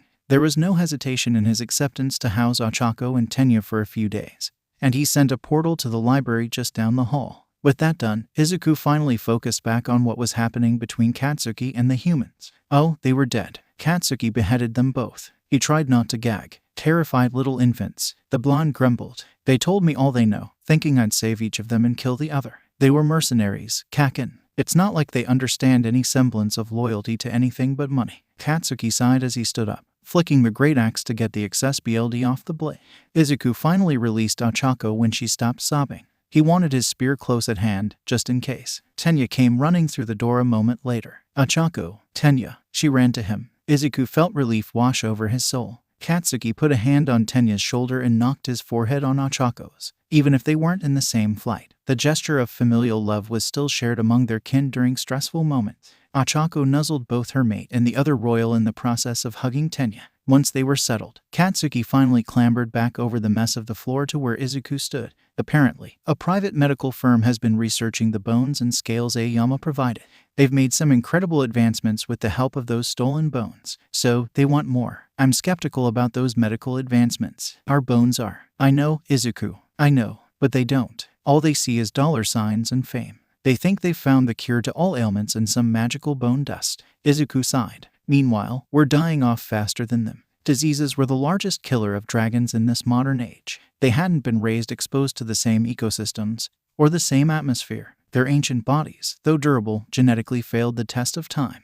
They did not have the genetic diversity and reproductive timeline to build up immunity to modern illnesses. Exposure to modern low-level radiation around technology and machinery had riddled most of them with cancer. Granted, it took decades or even centuries to kill them. But on a human timeline, that could be weeks or months if exposed to the genetic code within a dragon's bones, BLD, or scales. Despite their differences, the Dragon Council did not want to cause harm to humans. A large part of keeping their secrets was protecting them from this dichotomy of long life and quick death. If the humans ever made scientific advancements based on dragon anatomy or biochemistry, it would appear fantastical at first. It would look like a miracle or like magic. Then it would kill them. It would destroy their immune systems and expose them to a litany of cancers and diseases that most humans didn't even get on a regular basis. And it would wipe them out. Maybe that wasn't such a bad idea. But dragons just wanted their right to exist, to live like the humans they shared the earth with.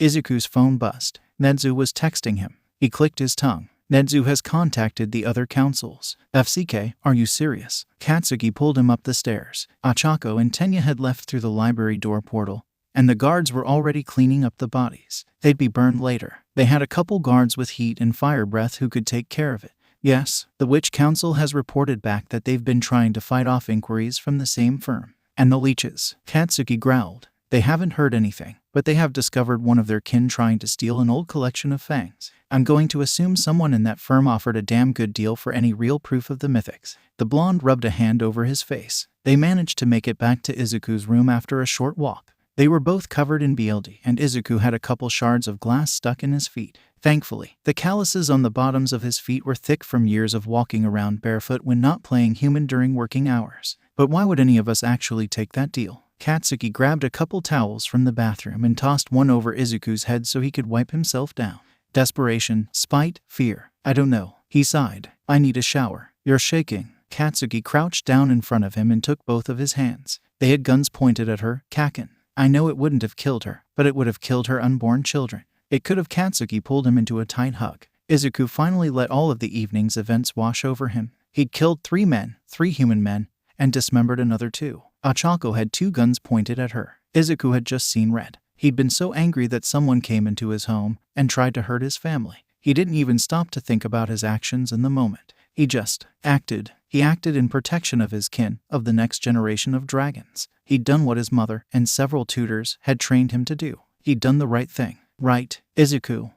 He shook his head, pulling back from 𝐀𝐦. Come on, let's get you cleaned up. 𝐀𝐦 put a hand under his wings and got him back to his feet. Izuku shakily walked to the bathroom with his mate's help. 𝐀𝐦 left him sitting on a chair near the shower and turned on the water after he got Izuku out of his skirt and whatever remained of his jewelry. There were still baubles stuck in his hair, but he could get those out later. This is the first time you've taken a life, isn't it? 𝐀𝐦 asked. Izuku nodded slowly. I'm sorry. I never wanted you to see that side of being a ruler. What? I told you about what I did to Iri's father ... but I never wanted you to see it ... let alone have to do it yourself. 𝐾𝐻𝐸, you were protecting us, just like I was. It's ... it's what we're trained to do, right? It's what we had to do. We had to ... we had to hey, stop. 𝐀𝐦 grabbed his face and wiped away the tears pouring down his cheeks. You did nothing wrong. You saved 𝐴CHACO and her children. You did that. You protected your flight. On the very first day of the job, I might add. But this isn't the Middle Ages, 𝐾𝐻𝐸. I can't just run around cutting hands off and stabbing people through. He gagged. Oh God. 𝐀𝐦 was quick to pull his hair back and hand him the trash can from the corner, which was promptly used to catch whatever meager alcohol and food was left in his stomach from the party. The first time is brutal. Get it out. Once his stomach stopped heaving, Izuku put his head between his knees and took deep breaths. 𝐾𝐻𝐸 ran his hands down Izuku's wings to try and soothe his nausea. It helped, but the guilt remained. I couldn't live with myself if he cupped his mouth, trying to breathe through another wave of nausea. If they hurt her, I was just so angry. I know, baby. I know. Get it out. 𝐀𝐸 held him tight and rocked them side to side while Izuku sobbed. His breath was choking gasps, his words mumbled nonsense and garbled from his tears. He grabbed 𝐀𝐸's chest, his claws hooking into 𝐀𝐸's sides and holding him close. If the other ruler felt the sting of Izuku's claws biting into his skin, he made no note of it. When he finally calmed down, 𝐀𝐸 abandoned the idea of a shower and carried him to the bathtub in the corner. After discarding his own pants, he climbed into the tub and pulled Izuku into his lap so they were facing each other, and their wings were out of the way. 𝐀𝐸 kicked the plug and turned on the hot water, letting the tub start to fill. On a shelf nearby, the blonde found soap and sponges. Izuku sat there like a statue while 𝐀𝐸 gently cleaned the BLD from his body. The blonde softly hummed a song to himself while he worked. When he made it down to Izuku's legs, his feet were pulled up and the glass stuck in them was dropped on the shelf piece by piece. Both of their phones buzzed on the sink counter, breaking the peaceful moment in half. The ringtone was the council line. A buzzing alarm sound announcing an immediate emergency council meeting. Izuku sighed, his head falling against 𝐀𝐸's shoulder. Come on. 𝐀𝐸 helped him up yet again. This time, he left Izuku sitting on the edge of the tub while grabbing his phone. Yeah, what? Izuku perked up at 𝐀𝐸's tone. Okay. We'll be there in 20 minutes. Send a portal? Is 𝐴CHACO resting? Good. Yeah. Yeah. He'll need an aide. Send a portal to my home. I'll have 𝐸 meet me there. Yeah, thanks. After he hung up, 𝐀𝐸 shot a few texts out and tossed his phone back on the sink. Okay, we gotta go. Why? Because the councils are meeting. Izuku blinked. The council asks, plural. Did he mean to say 𝐀𝐦 has called a joint meeting of the mythics and wants all of us present? That's not going to end well. The last joint meeting ended in bloodshed. Izuku grumbled. Yeah, Katsuki sighed. Well, at least this time we have a common enemy. True to his word, Katsuki got them to the catacombs in 20 minutes. Ijiru was already waiting in Izuku's chambers to meet them with Eri and 2 other women. Izuku recognized one of them as a member of the Pharaoh's flight. Her name was Momo, he thought. The other was clutching Eri's hand. She seemed like a kind soul, with smiling eyes and large spiral curls in her hair. 𝐁𝐦, thank you for taking care of Eri. Can you keep her here? I don't trust leaving her on the surface right now. Of course, Your Majesty. Momo, you're with 𝐓𝐴𝐷. Get him ready. Ig, with me. I need to speak with 𝐁𝐦. They both answered in the affirmative and the room burst into life. Izuku felt like it was moving around him, like he was the rock in a white rapid and the water was gushing around him at exponential speeds. Momo spoke to him softly as she dressed him in his traditional green robes. Izuku didn't remember much of what she said, but he was thankful for the help. When Katsuki came back, he was dressed in his own formal robes. Momo was just placing his usual tiara atop his head. There, you're ready, Your Majesty. Thank you, Momo, he croaked. Back with us, nerd. Izuku tucked his face into Katsuki's waist when his mate came over to where Izuku was sitting. Think so. 𝐁𝐦's watching over Ochako. She's resting, but the doctors have checked her out. They want her on bed rest for a few days to ease the stress on the baby.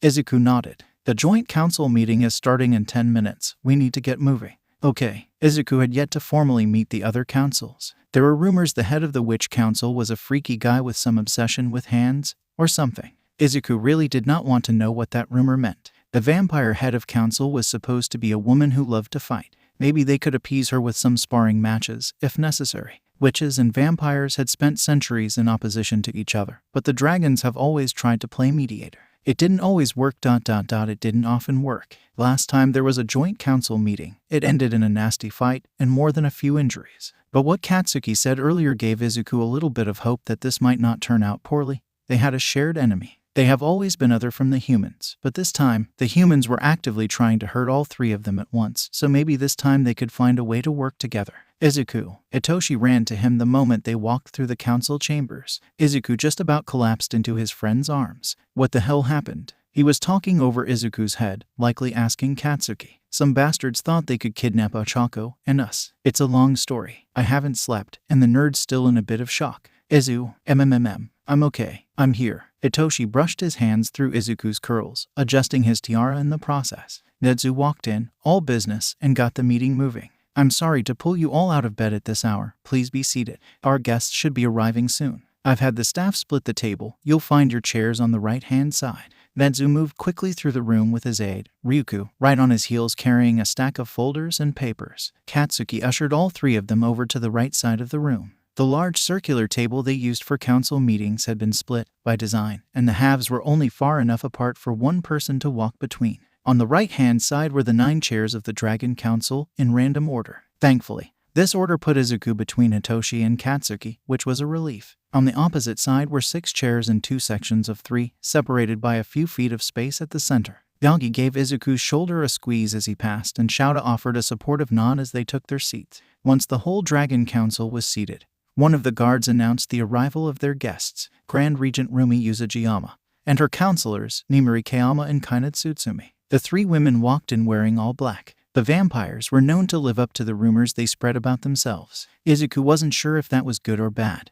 but at least all 3 of them could rock the look high arbiter. Rumi greeted 𝐁𝐦, her hand extended politely. 𝐁𝐦 took it and bowed his forehead to her knuckles. When the vampire council took their seats, the door guard announced the witch's entry. High Priest Tamura Shigaraki and his associates, Jinbu Begawara and Atsuhiro Sako. True to what Izuku had heard, the High Priest of the Witches was wearing disembodied hands all over his body. Why? What was the point? It looked creepy, sure, but did it actually serve a purpose? High Arbiter. Tamura's voice was raspy. Izuku couldn't tell what he looked like behind the large hand over his face, but his neck was red, like he'd been scratching it. What's up with that? Itoshi whispered to him. Izuku shrugged. When everyone was seated, 𝐁𝐦 stood up and called the meeting to order. I want to first thank our guests for coming to this meeting on such short notice. Secondly, I'd like to announce that a great transgression has occurred. I did not provide full details upon calling this meeting, as I did not want those details leaving this room. He sighed deeply. The humans have finally breached our secrecy. There were a few whispers and bodies shifting in seats around the table before the High Arbiter went on. One of our own. who shall not be named as his execution was concluded, provided stolen bone and scale samples to the humans. As a result, they have been made aware of the mythic. There is no way, as of yet, to know exactly how much they know about any of our races. That being said, 𝗓𝗲𝗄𝐻, would you explain what transpired at your home this evening? 𝐬𝐻𝐻 swallowed the fierce swelling in his throat. 𝐘𝐦 placed a hand on his beneath the table, just for a moment. That reassurance that his mate was there for him gave him the strength to stand up. A group of human mercenaries were hired by the medical firm that has been researching mythics was sent to my home on the night of my coronation. We believe the executed told them this would be a good night to strike. We will be looking into information leaks as a result of this. They attempted to take my personal aide, 𝐴𝐻𝐢𝐬 𝐈𝐬 and subdue 𝗵𝘃𝗀 and myself as well. 𝐬𝐻𝐻 cleared his throat and went on. 𝗵𝘃𝗀 and I dispatched the intruders, and 𝐴𝐻𝐢𝐬 and her unborn children are safe with her mate. 𝐬𝐻𝐻 motioned to 𝐘𝐦 to finish the story and sat back down. 𝗵𝘃𝗀, 𝐁𝐸 asked. I interrogated 2 of the mercs who broke in. They have been conducting medical research on the bones and scales that the executed provided them. He told them where and when to take us by surprise. May I interrupt? Rumi stood up. 𝐘𝐦 bit back a growl and nodded. As you know, our sacred vaults also had an attempted robbery. We are still conducting inventory to ensure that nothing else was taken. But my question remains the same. What is our response to this atrocity? Her fingers clawed on the table, her voice stiff and cold. They cannot get away with brainwashing our people into selling parts of themselves and us. The humans have no right to this, and we all know it will only throw the balance of this fragile ecosystem into chaos. 𝐘𝐦 sat down gracefully, his hand returning to 𝐬𝐻𝐻's on the chair arm. 𝐬𝐻𝐻 clutched his fingers, a bit unsure how to proceed. This was a much larger scale issue than just one break-in. We have no proof our people are being brainwashed. 𝗃𝗏 stood up next to Rumi. Yours might be, but mine certainly aren't. No human could trick a witch into giving up information. We're trained from birth to see through that kind of deception. We are not here to peep, High Priest. 𝐁𝐸 chided. You are correct. There is no proof of any kind of brainwashing or trickery. But that doesn't mean they aren't offering something valuable instead. Rumi scoffed. It certainly can't be money. None of our kin are hurting for it. She was right. Even the lowest among the dragon's social hierarchy was considered upper class by most of human society, and well off. That was just a fact of living long lives. Eventually, it does add up, and that wealth is kept and inherited. Perhaps not money, but wealth is not the only thing of value to any of us. If the humans were promising the cure for cancer, most of my kin would be terribly interested. If they offered you a way to quell your BLD lust, wouldn't you want to at least hear them out? Rumi looked away. 𝐁𝐸 turned to 𝗃𝗏. Would the witches not be curious if someone said they could find a way to prevent your magic from destroying your nerves and senses? 𝗃𝗏 actually growled like a dog, but he didn't reply. The vampires had spent centuries upon centuries looking for a way to relieve the pain of their BLD lust and prevent frenzy for their younger subjects. They had been entirely unsuccessful thus far, and as a result, there are very few vampires under the age of a few hundred years. They just couldn't survive in a modern society without getting caught or killed when they lost control of their BLD lust. The older ones were much better at controlling it. They'd had a long time to learn restraint. The witches were a whole other nightmare, and 𝐬𝐻𝐻 often felt sorry for them because of it. Their bodies, though magical in nature, were still just slightly more than human. As a result, their magic would eventually begin to destroy their bodies. They would lose nerve endings, or large clusters of nerves in their hands and feet. Some would lose their vision or go deaf. Magic had a cost, and the more one used it, the more prevalent that cost became in their lives. 𝗃𝗏 was already showing the signs of it on his hands. The tips of his fingers were blackened, and though they wouldn't decay like a human's would, he likely couldn't feel anything on his fingertips. So what do you suggest, Arbiter? 𝗃𝗏 sat himself back down. Rumi did as well, but slower, still watching 𝗁𝐸 for his response. I think we should contact them. What? Excuse me. Have you lost your mind? 𝗁𝐸, this is preposterous. Almost every single person in the room made some exclamation in opposition to the High Arbiter's suggestion. 𝐬𝐻𝐻 held back his urge to wince at the sudden outburst of noise and voices, but the room silenced when 𝗁𝐸 held up his hand. Let me finish. Everyone settled back into their seats and 𝗁𝐸 took a long breath. I suggest we contact this medical research firm so that we may conduct arbitration and mediation. There's nothing we can do to change that they know the truth of our existence. I think it's time we stop hiding it and tell them the truth. They won't accept that. 𝐀𝐦 snapped, banging a fist on the table. Even if we told them every single truth we've kept hidden, they would not accept the answers. They would only assume we are trying to keep immortality and youth for ourselves and keep researching us. Then we show them, 𝐬𝐻𝐻 said without thinking. The room went still. 𝗃𝗏. 𝗁𝐸 lowered himself into his chair. No one moved, and several weren't even breathing, until 𝐬𝐻𝐻 slowly stood up. If they don't believe us, we ask them to use what they have in human trials. We all know it would take mere hours or days for the horrible truth to come to light. We could make them sign away liability so that we cannot be prosecuted for their research with the items they stole from us, and we have them sign NDAs so they cannot tell the world about us. If they want to be extraordinarily human about this ... then so be it. We can beat them at their own game. 𝐬𝐸 was slowly gaining confidence. After all, some of the best lawyers in the world are dragon kin. I know there are several vampires in powerful positions around the world, and the witches know every backdoor to every lock in the universe. 𝐬𝐸 sat down in a rush once his short-lived confidence burned itself out. 𝐬𝐡𝐬 nudged him shoulder to shoulder and grinned proudly. You said your coronation was last night? Rumi asked. 𝐬𝐸 nodded. You're very wise for a young royal. Your flight is in good hands. She turned back to Nezu and 𝐬𝐸 had to hide the blush on his face at her praise. I agree with 𝗓𝗏𝗧𝗏. Let's play their game and beat them at it. What she said. 𝗬𝗱 was busily scratching his neck while the guy next to him, Jin, made a healthy attempt to get him to stop. The high priest waved him off. If the newbie is that smart, let him lead the talks. Wah. 𝐬𝐸's shock was cut off by Nezu. That's an excellent idea. I'd like to keep it small anyway. So, unless I hear any objection, 𝗓𝗏𝗧𝗏 and I will take charge of the arbitration. Absolutely not. 𝐬𝐡𝐬's wings almost smacked 𝐬𝐸 on his left and 𝐲𝗏 on his right. Not without backup or a guard. Are you volunteering, 𝐴𝐵𝑆𝐴? I am. Well, good. Then that's settled. Any other concerns or objections? 𝐲𝗏 raised his hand. Do the other councils want representation at this meeting? While the humans may have yet to successfully steal from you, this does still concern you. I think for now, it would be best if we stayed in the shadows as much as possible. Rumi countered. I deal with humans enough on a daily basis. I'm not going to play friendly just to get their nose out of my business. 𝐬𝐸 didn't expect much more from 𝗤𝗏𝗧𝗏, really. If I want them gone, I could do it myself. Yes, well, we can't all go around turning people into toads for the hell of it. That was one time, Rumi. The high priest shouted. One time. And you still haven't turned him back, have you? That's beside the point. 𝗤𝗏𝗧𝗏 growled between clenched teeth. Rumi sighed. The dragons have been the most affected and offended. I think it would be fair if you take point on this matter for the time being.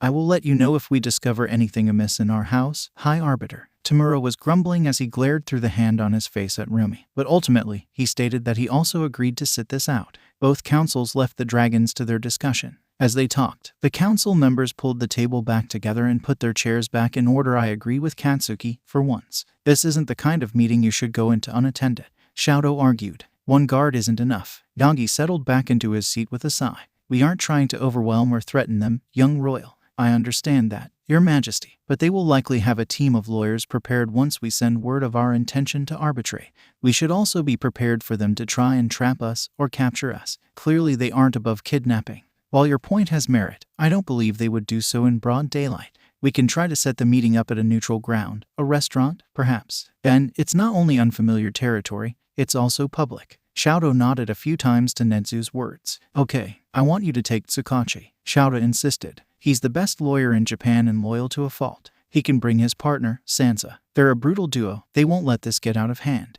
They're currently in a satellite office, but they can fly in. I'll make the arrangements. Have him reach out to me, too, 𝗲𝗏𝗏. Nezu asked. I will be trying to set this up as soon as possible. Any other arguments? I think we should call it a night. 𝐾𝐦 reached a hand across the chairs to brush some hair from 𝐬𝐸's face. 𝐬𝐸 leaned into his hand, exhausted. Our young royals need their rest, and these two look ready to drop. He was referring to 𝐬𝐸 and 𝐀𝐦, and he was right. 𝐬𝐸 was about to fall over. 𝐀𝐦's eyes had black circles under them. This council session is dismissed. Everyone go get some rest. 𝐬𝐸, 𝐀𝐦, I will call on you when I have made arrangements. Please don't wander far. In other words, stay in the catacombs a few more days. 𝐀𝐦 sighed as they walked out. I need to pop back up to the surface and send a notice to work. You still have 3 days of vacation, right? I'm gonna crash. 𝐀𝐦 kisses the top of his head. I will curl up with you when I get back. I'll be there when you wake. Promise, Kakin. Promise. 𝐬𝐸 gasped back into consciousness, thrashing in the sheets. His heart was running a marathon in his chest, deafening him for a moment. Something touched his back, making him jump and quite literally slide off the side of the bed. 𝐬𝐸, 𝐀𝐦, that was 𝐀𝐦. I am fine. He took a few heaving breaths. Nightmare. The attack. 𝐬𝐸 nodded. I'll be right back. Wait, what?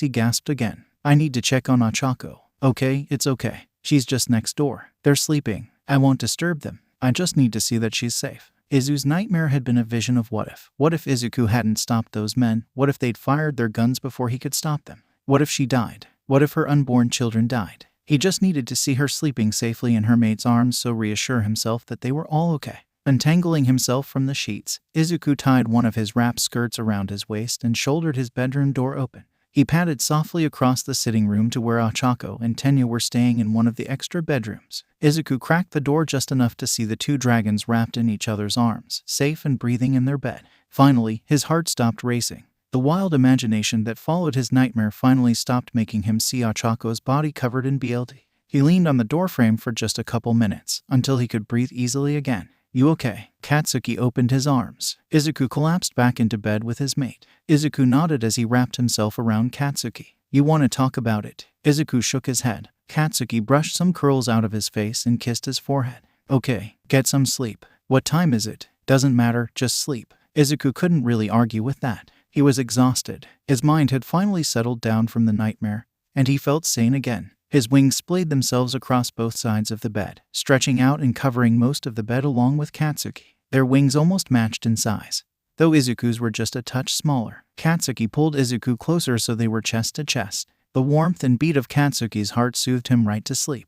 They ended up stuck in the catacombs for 3 days before Nezu managed to set up an arrangement between their council and this shady medical research firm. They were in America, apparently, which made things harder. Spending so long alive made language learning easy, so it wasn't a language barrier. Ironically, it was a travel barrier. Nezu had to set up travel for 5 to America. Izuku and Katsuki were based out of Japan, but not all the council was. Nezu based himself in the catacombs in the Indian Ocean, and 𝐲𝐸𝐬's lawyers, Tsukachi and Sansa, would be traveling from their satellite office in Madrid. Once that was figured out, they packed and Izuku spent half a day with 𝐻𝐸𝐬 in an effort to comfort them both. She was doing much better after a few days of relaxation, and the doctors had finally agreed to take her off bed rest so she could move around a bit more. She tried to convince Izuku to let her come with them, to advocate for herself and what that company did to her, but Izuku was absolutely against that idea.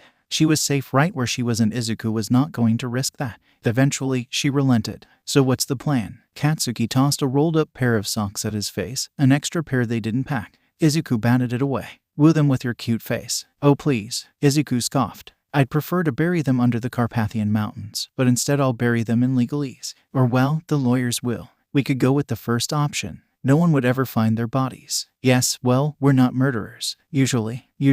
Katsuki kicked himself off the bed and poked his forehead. "We should change and get ready." "Oh, right." This was the longest Izuku had spent in formal wear with his wings out, at least since he was a child. Anyway, Izuku cleared his throat and rolled his shoulders. Pulling his wings back and wasn't painful physically, but he hated having to hide himself from the world, even for a few hours at work each day. Speaking of work, he'd called in a family emergency to get more time off. They were both going to be seriously backlogged at their jobs once they got back. "So," Katsuki took his hand.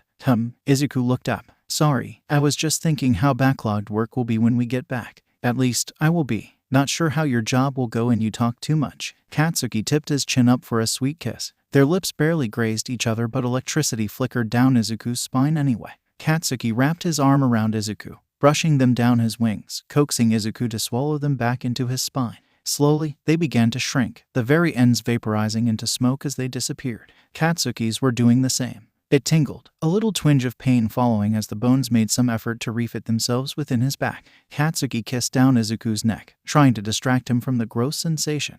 When their wings were finally put away, Izuku moved around the bed so he could tug his crown off and place it on his dressing stand.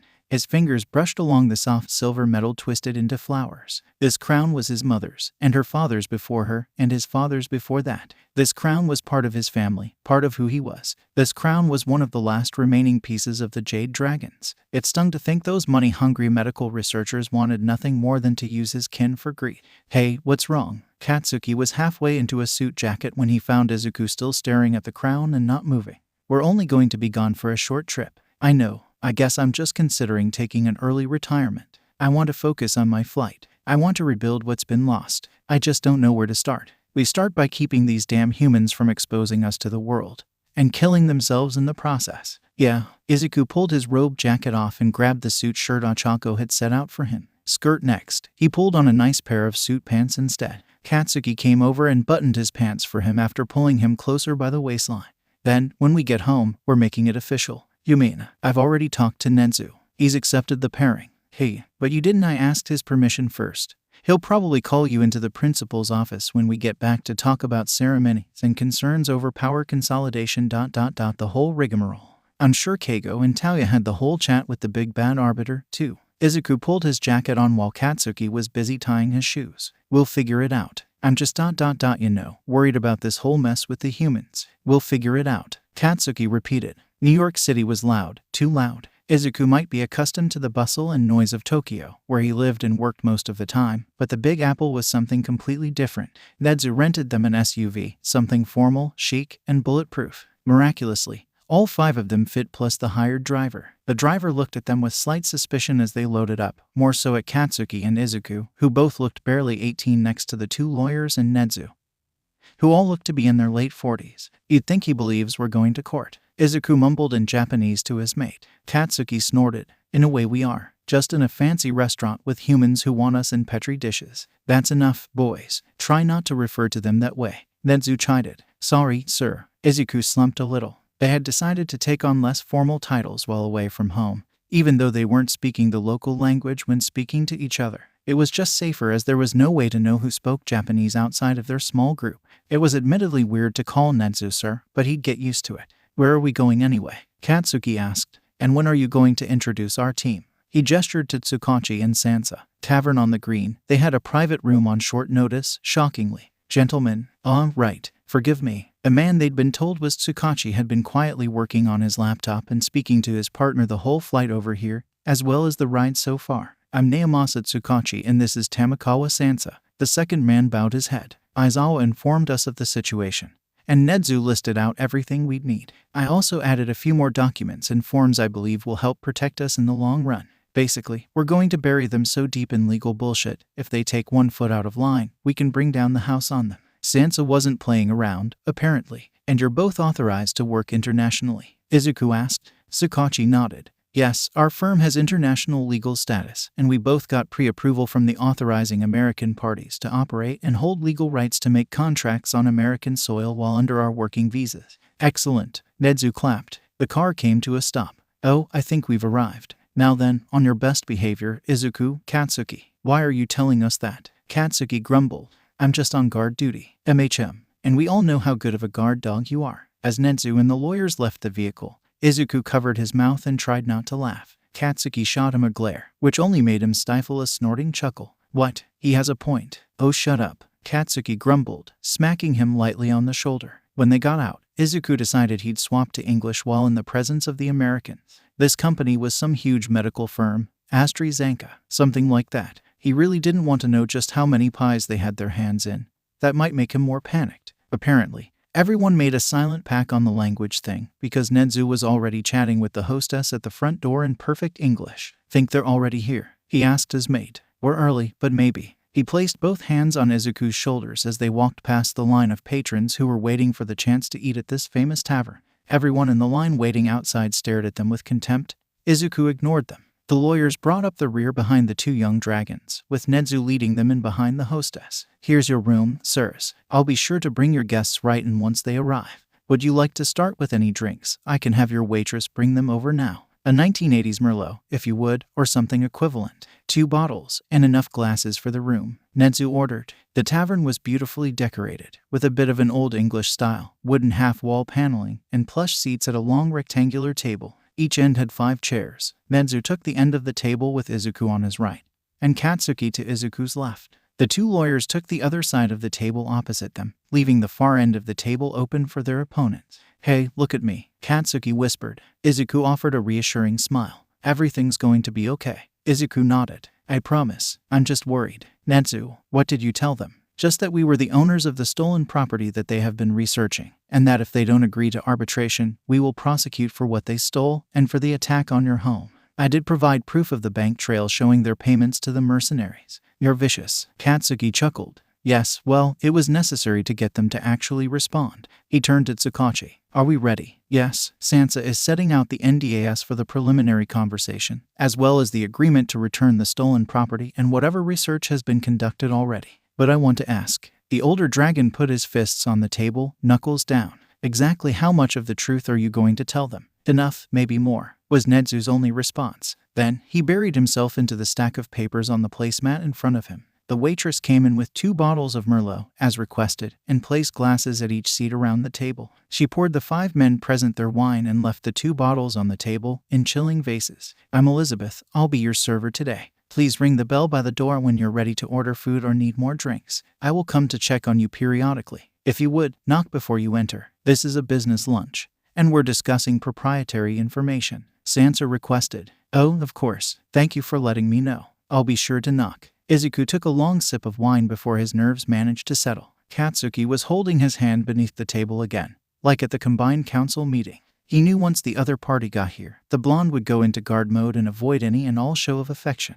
That would be a weakness, and something they could exploit between Izuku and Katsuki, and neither of them would allow that if they knew there would be danger. After a quick knock, the door opened to show the hostess and a line of 5 presumably American men behind her. They had sour faces and fancy suits. Half of them had briefcases. The rest looked like what Izuku imagined the mafia might look like. Granted, his knowledge of that came from TV and movies, so maybe he was just not familiar with what actual CEOs of an American company really looked like. "Good evening, gentlemen." 𝐁𝐦 stood up, commanding the room. "Please be seated. We have wine and you are welcome to order anything you like off the menu, on us. Before any conversation begins, you will be asked to sign a binding non-disclosure agreement.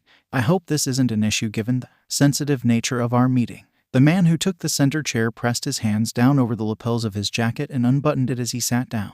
"You must be 𝐁𝐦, no last name. We spoke on the phone after the lawyers set this up. I am Jackson 𝐬𝐬𝐬, CEO of 𝐓𝐡𝐢𝐬. I have my director of research, my head of public relations, and 2 of our company's lawyers with us. Would you mind starting with introductions?" He listed their names, but Izuku was only half paying attention. None of them seemed willing to speak while their boss was talking. He did catch that the head of research had a Japanese name. "Garaki, of course." 𝐁𝐦 gestured around the table. "Tsukachi and Sansa are our lawyers, internationally recognized and licensed. And this," he motioned to the 2 younger dragons. Izuku clutched Katsuki's hand hard, then released them and shut into himself. "Is Izuku Midoriya and Katsuki Bakugo. Your ... let's call it a field research incursion, broke into Izuku's house. And yet, he was the one who advocated for arbitration. I should hope you can recognize the mercy in his actions. Any field research," the man used air quotes, "that you might claim has not been approved by this board. That's nice, but I already showed you the proof with your signature on it, so you can cut the bullshit. We're here to speak the truth, are we not?" The CEO leaned over the table, a satisfied smirk on his lips. "Indeed." He turned to the lawyers he brought who had been reviewing the NDA paperwork. "Any objections to the paperwork?" "None, sir. It's a standard non-disclosure, no tricks. Anything said in this room is to remain between the parties here. The agreement had no expiration date.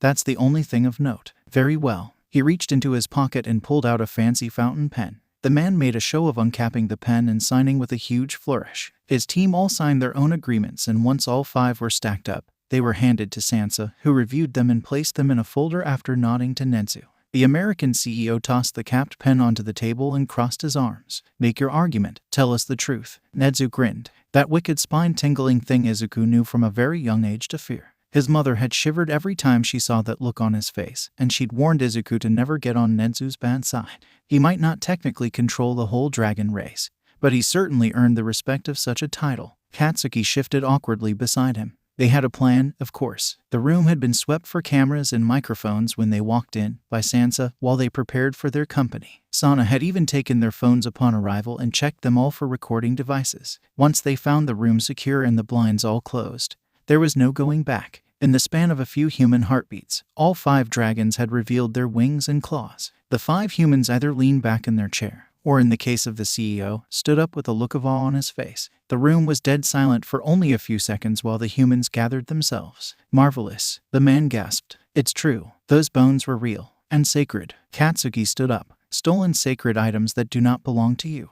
How would you feel if we started digging up your ancestors to crush their bones into dust for research? If there were some benefit to doing it, I would hand you the exhumation letter myself, boy." Izuku stood up before Katsuki could launch himself across the table, hand on the blonde's chest as it rumbled, smoke pooling from his nostrils and between his teeth. "Even the youngest among us are far older than you. It would do you well to respect that we are your elders. You barely look 17, one of the lawyers remarked. "I am 562 years old," Izuku growled, "and I was just crowned king of my flight. A coronation which your agents ruined, I might add, when you tried to kidnap my pregnant personal aide along with myself and my mate. The lawyer cleared his throat and sunk into his chair just a little bit. Izuku rolled his eyes. Katsuki clicked his tongue. A few licks of flames erupted around his face, but Izuku waved the smoke off so it wouldn't set off the fire alarms. Did you truly think of us as some wild animals you could just hunt down like dogs? Your agents destroyed 200-year-old stained glass windows that I cannot replace, and it will cost me an arm and a leg to have them replicated. They were one of a kind, handmade by a dear friend of my late mother. We have lives and business just like you. His wings splayed out a little, a show of strength and dominance. Our bodies are not for your benefit. The CEO scoffed. No, you will keep your secrets to yourself, won't you? Because us puny humans can't have secrets like immortality, or even advanced medicine. Nezu threw a stack of papers across the table. Izuku looked away, not wanting to see that horrid record. That was the medical record of every dragon who had died in the last century. His mother was included in that, along with Ochako's parents. What's this? Proof that you do not want to research us. Proof that if you do, you will lose everything, and end up buried in debt, lawsuits, and death. Oh, is that a threat? No. Nezu sat himself back down gracefully. Izuku and Katsuki followed suit, trying to relax themselves, but failing. Katsuki was ready to pounce. Izuku was holding him back with one hand on his wrist. Dragons have one weakness, our immune system. You see, as we are so old, our immune systems and genetics are not as diverse as humans. We have not outlived plagues and smallpox. We can't. With the onset of modern machinery and low-dose radiation from magnetic and microwaves, we're riddled with cancer and disease. That is the medical record of every member of our kin who has died in the last century. And what killed them? Let me see that. The American researcher took the pile from the CEO's hands. He flipped through it with scrunched eyebrows. These cancers are incredibly rare. Dengue fever, smallpox, scarlet fever. He stopped on a page halfway through and tossed the stack back on the table. If we use those bones in any medication ... we'd be spreading a dozen diseases that humans eradicated decades ago, on top of some of the rarest cancers I've ever seen. Sir, that's how do we know it's true? The CEO cut off his researcher with a hand in the air. How do we know you aren't lying just to keep your secrets, and to keep us from advancing modern medicine? Tested. Izuku snapped. Those illnesses might take centuries to kill us, but it will take mere days or weeks to kill a human. I'm one of the youngest of my kin, and even I have some of those cancers already growing inside me. There's nothing we can do. Your treatments do not work on us. Radiation therapy makes it worse. Why do you think mythics are called mythical creatures? We're dying out. You've killed us. This is your fault. Your scientific advancement and pollution is destroying us from the inside out. Izuku was shaking, but he couldn't stop now. I am alone. Katsuki grabbed his arm when he stood up. My mother died mere months ago, and she left me alone as the last remaining jade dragon on this earth. My whole species is extinct because of you. If we wanted to hurt you for that, or get revenge, we could just let you do your research and kill yourselves from the inside out. That's how you know it's not a lie. I would give anything, absolutely anything, to see shimmering green scales again. But all I've got left is my own image in the mirror. Nezu sighed deeply. He gave Izuku a gentle nod and the younger dragon sat back down. Katsuki grabbed the back of his head and knocked their foreheads together. Izuku wiped his face from a few stray tears that escaped his eyes. I am sorry to have to tell you this, the High Arbiter said, but we are not the miracle you think we are. Yes, we live very long lives, but our lifespans used to be much longer. Compared to you humans ...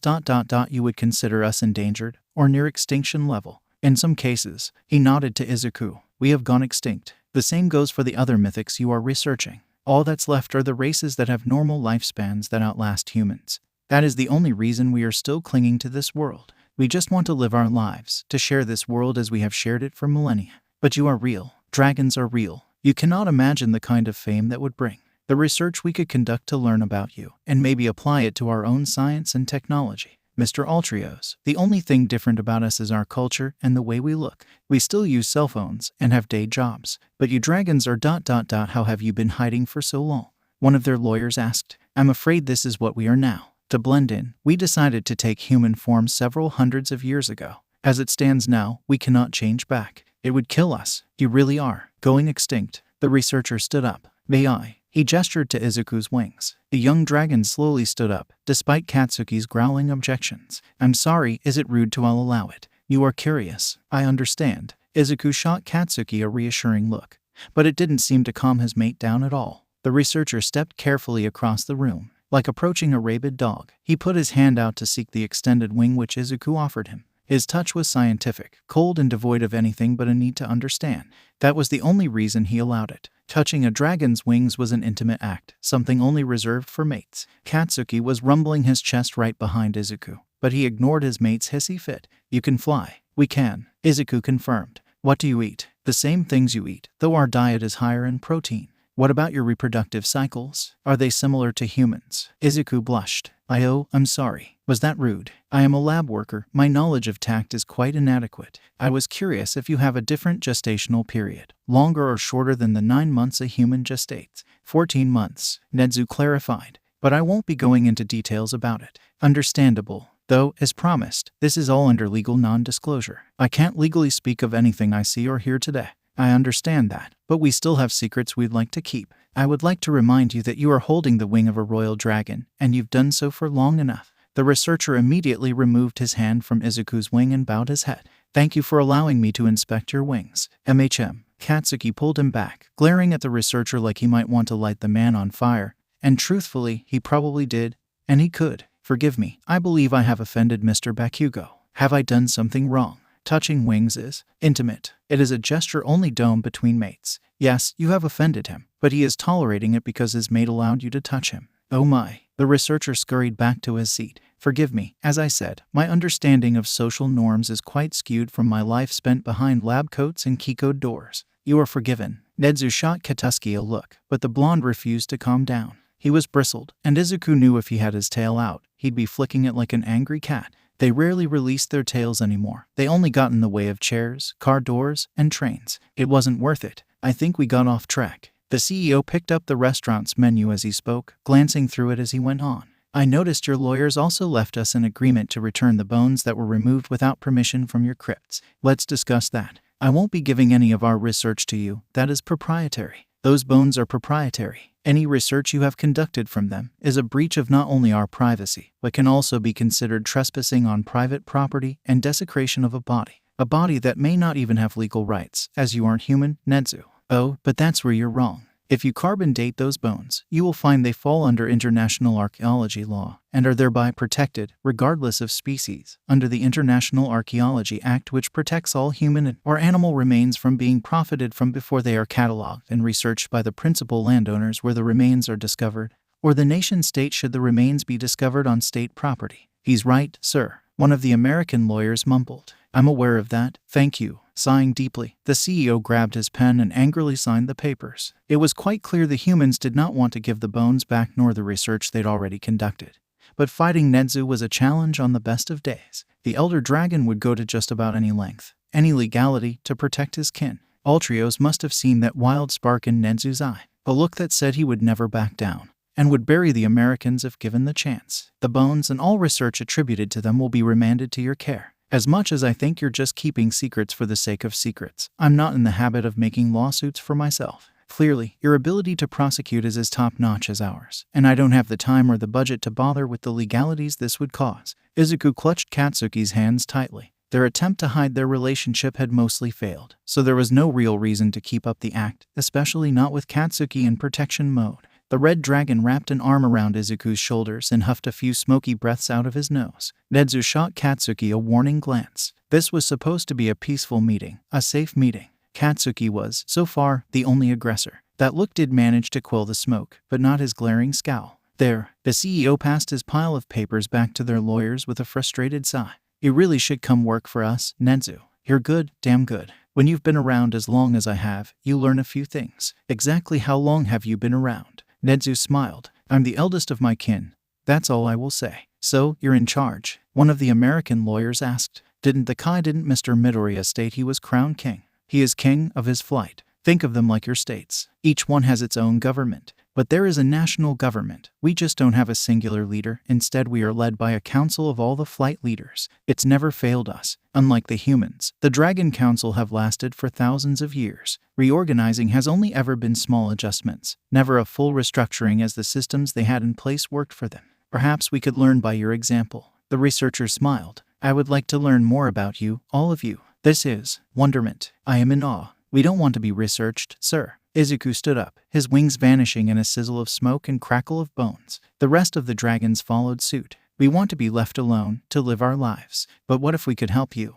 What if we could find a way to cure your illnesses, to stop the cancer? What if we could find a way to help bring your species back from extinction? That's a nice thought. 𝐻𝐸 placed a hand on 𝐬𝐸 shoulder to stop him from snapping at the poor human. But we've explored all the available scientific and medical options that humans have. You cannot offer us a cure. No matter how much we want it, it's simply not possible. The meeting wrapped up without any lunch actually being ordered. 𝐬𝐸 sort of shut down once the researcher offered to revive his species. That was too close to home for 𝐬𝐸, and he didn't want to give in to his desire to save the jade dragons from extinction. He knew it was a bad idea. He knew there was no cure, no chance to revitalize his species. Without another pure jade dragon, there would be no chance to make more. Even if they managed to sequence his DNA, they couldn't make an egg or sperm from it, so he couldn't give in to that sorrow. 𝐀𝐦 kept an arm wrapped around him until the Americans left. They left after signing several more papers that their lawyers offered them. Something more about not disclosing and returning all stolen items. The lawyers also managed to include a few items stolen from the witches and the research done on the vampires thus far. They also convinced them to sign forms that would prevent them from researching mythics ever again, legitimately, at least. 𝐻𝐸 had some shady shit on these humans, and he'd been around long enough to know exactly where to get it, too. 𝐬𝐸 watched the evidence and proof stack up against the humans without really acknowledging that it was happening, leaving the human lawyers to hang their heads in shame when they couldn't get out of this. The CEO was not happy by the time they left, but they had done what they came to do and salvaged their secrecy. 𝐻𝐸 also apparently left enough to cover the lunch they didn't have, plus extra and a nice tip for the waitress. 𝐬𝐸 would later appreciate that kindness, even if he wasn't able to in the moment. 𝐀𝐦, take him back to the catacombs when we get back to the hotel. I will stay with Tsukachi and Sansa and retrieve the stolen material and research. 𝐬𝐸 needs to be with his kin right now. Of course, sir. 𝐬𝐸 stared out the window of the SUV as they drove back to the hotel they'd checked into before the luncheon. The streets flew by in a blur and 𝐬𝐸 didn't bother reading the street names. He could read English, he just didn't have the energy. It wasn't until they walked through the portal 𝐻𝐸 opened on their hotel bathroom door and the cool air of the catacombs hit him that 𝐬𝐸 finally woke back up. He took a few deep breaths and looked around. Hey, there you are, back with me. 𝐸𝐸 nodded. Sorry, 𝐀𝐦. I just got lost in my head. That guy. I wish it was true. I want to see my flight grow again. I know. He wrapped 𝐬𝐸 into his arms and 𝐬𝐸 was quick to hug him right back so he could bury his face into 𝐀𝐸's chest. It took a lot to hold back the tears threatening to drown him. 𝐀𝐸 hugged him tightly for a few minutes, then pulled his face up with both hands. The red dragon's wings were back out and wrapped around 𝐬𝐸 to block out the outside world. They were in the living room of 𝐬𝐸's chambers, and he finally felt safe. 𝐀𝐸's claws digging into his chin brought his eyes back to his mate. Is that what you want? 𝐬𝐸 gave him a confused look. We're safe. All the madness from the humans is over. The High Arbiter approves of our pairing. 𝐬𝐸, we can mate. If you want to revitalize your flight, then let me help you. I know we're not sure if it will work, but we can try. Or right now, I've wanted to make you mine for so long, and I spent too many years denying it and running away from it because of our opposing positions. Then I finally got you and everything went to shit around us. But no more. 𝐿FC more. 𝐬𝐸 chuckled. How are you going to stop the madness from following us? I'm locking the damn door. Wait, what? 𝐀𝐦. The blonde picked 𝐬𝐸 up, once again bridal style, and carted him into 𝐬𝐸's bedroom with a quick pace. While kicking the door shut, he leaned down and kissed 𝐬𝐸's neck, mumbling nonsense and sweet nothings as 𝐬𝐸 giggled from the tickling sensation. Do you want me to stop? Huh? 𝐬𝐸 pulled back. We don't have to do this now. No. 𝐬𝐸 pulled 𝐀�'s face up so they were nose to nose, leaning against the door frame. No, I don't want you to stop. I love you, 𝐀𝐦. I've loved you for so long, and you're finally mine. I want you. I want this, truthfully. He was starting to think they'd never actually become mates officially. Every time they tried to have a moment to themselves, something happened.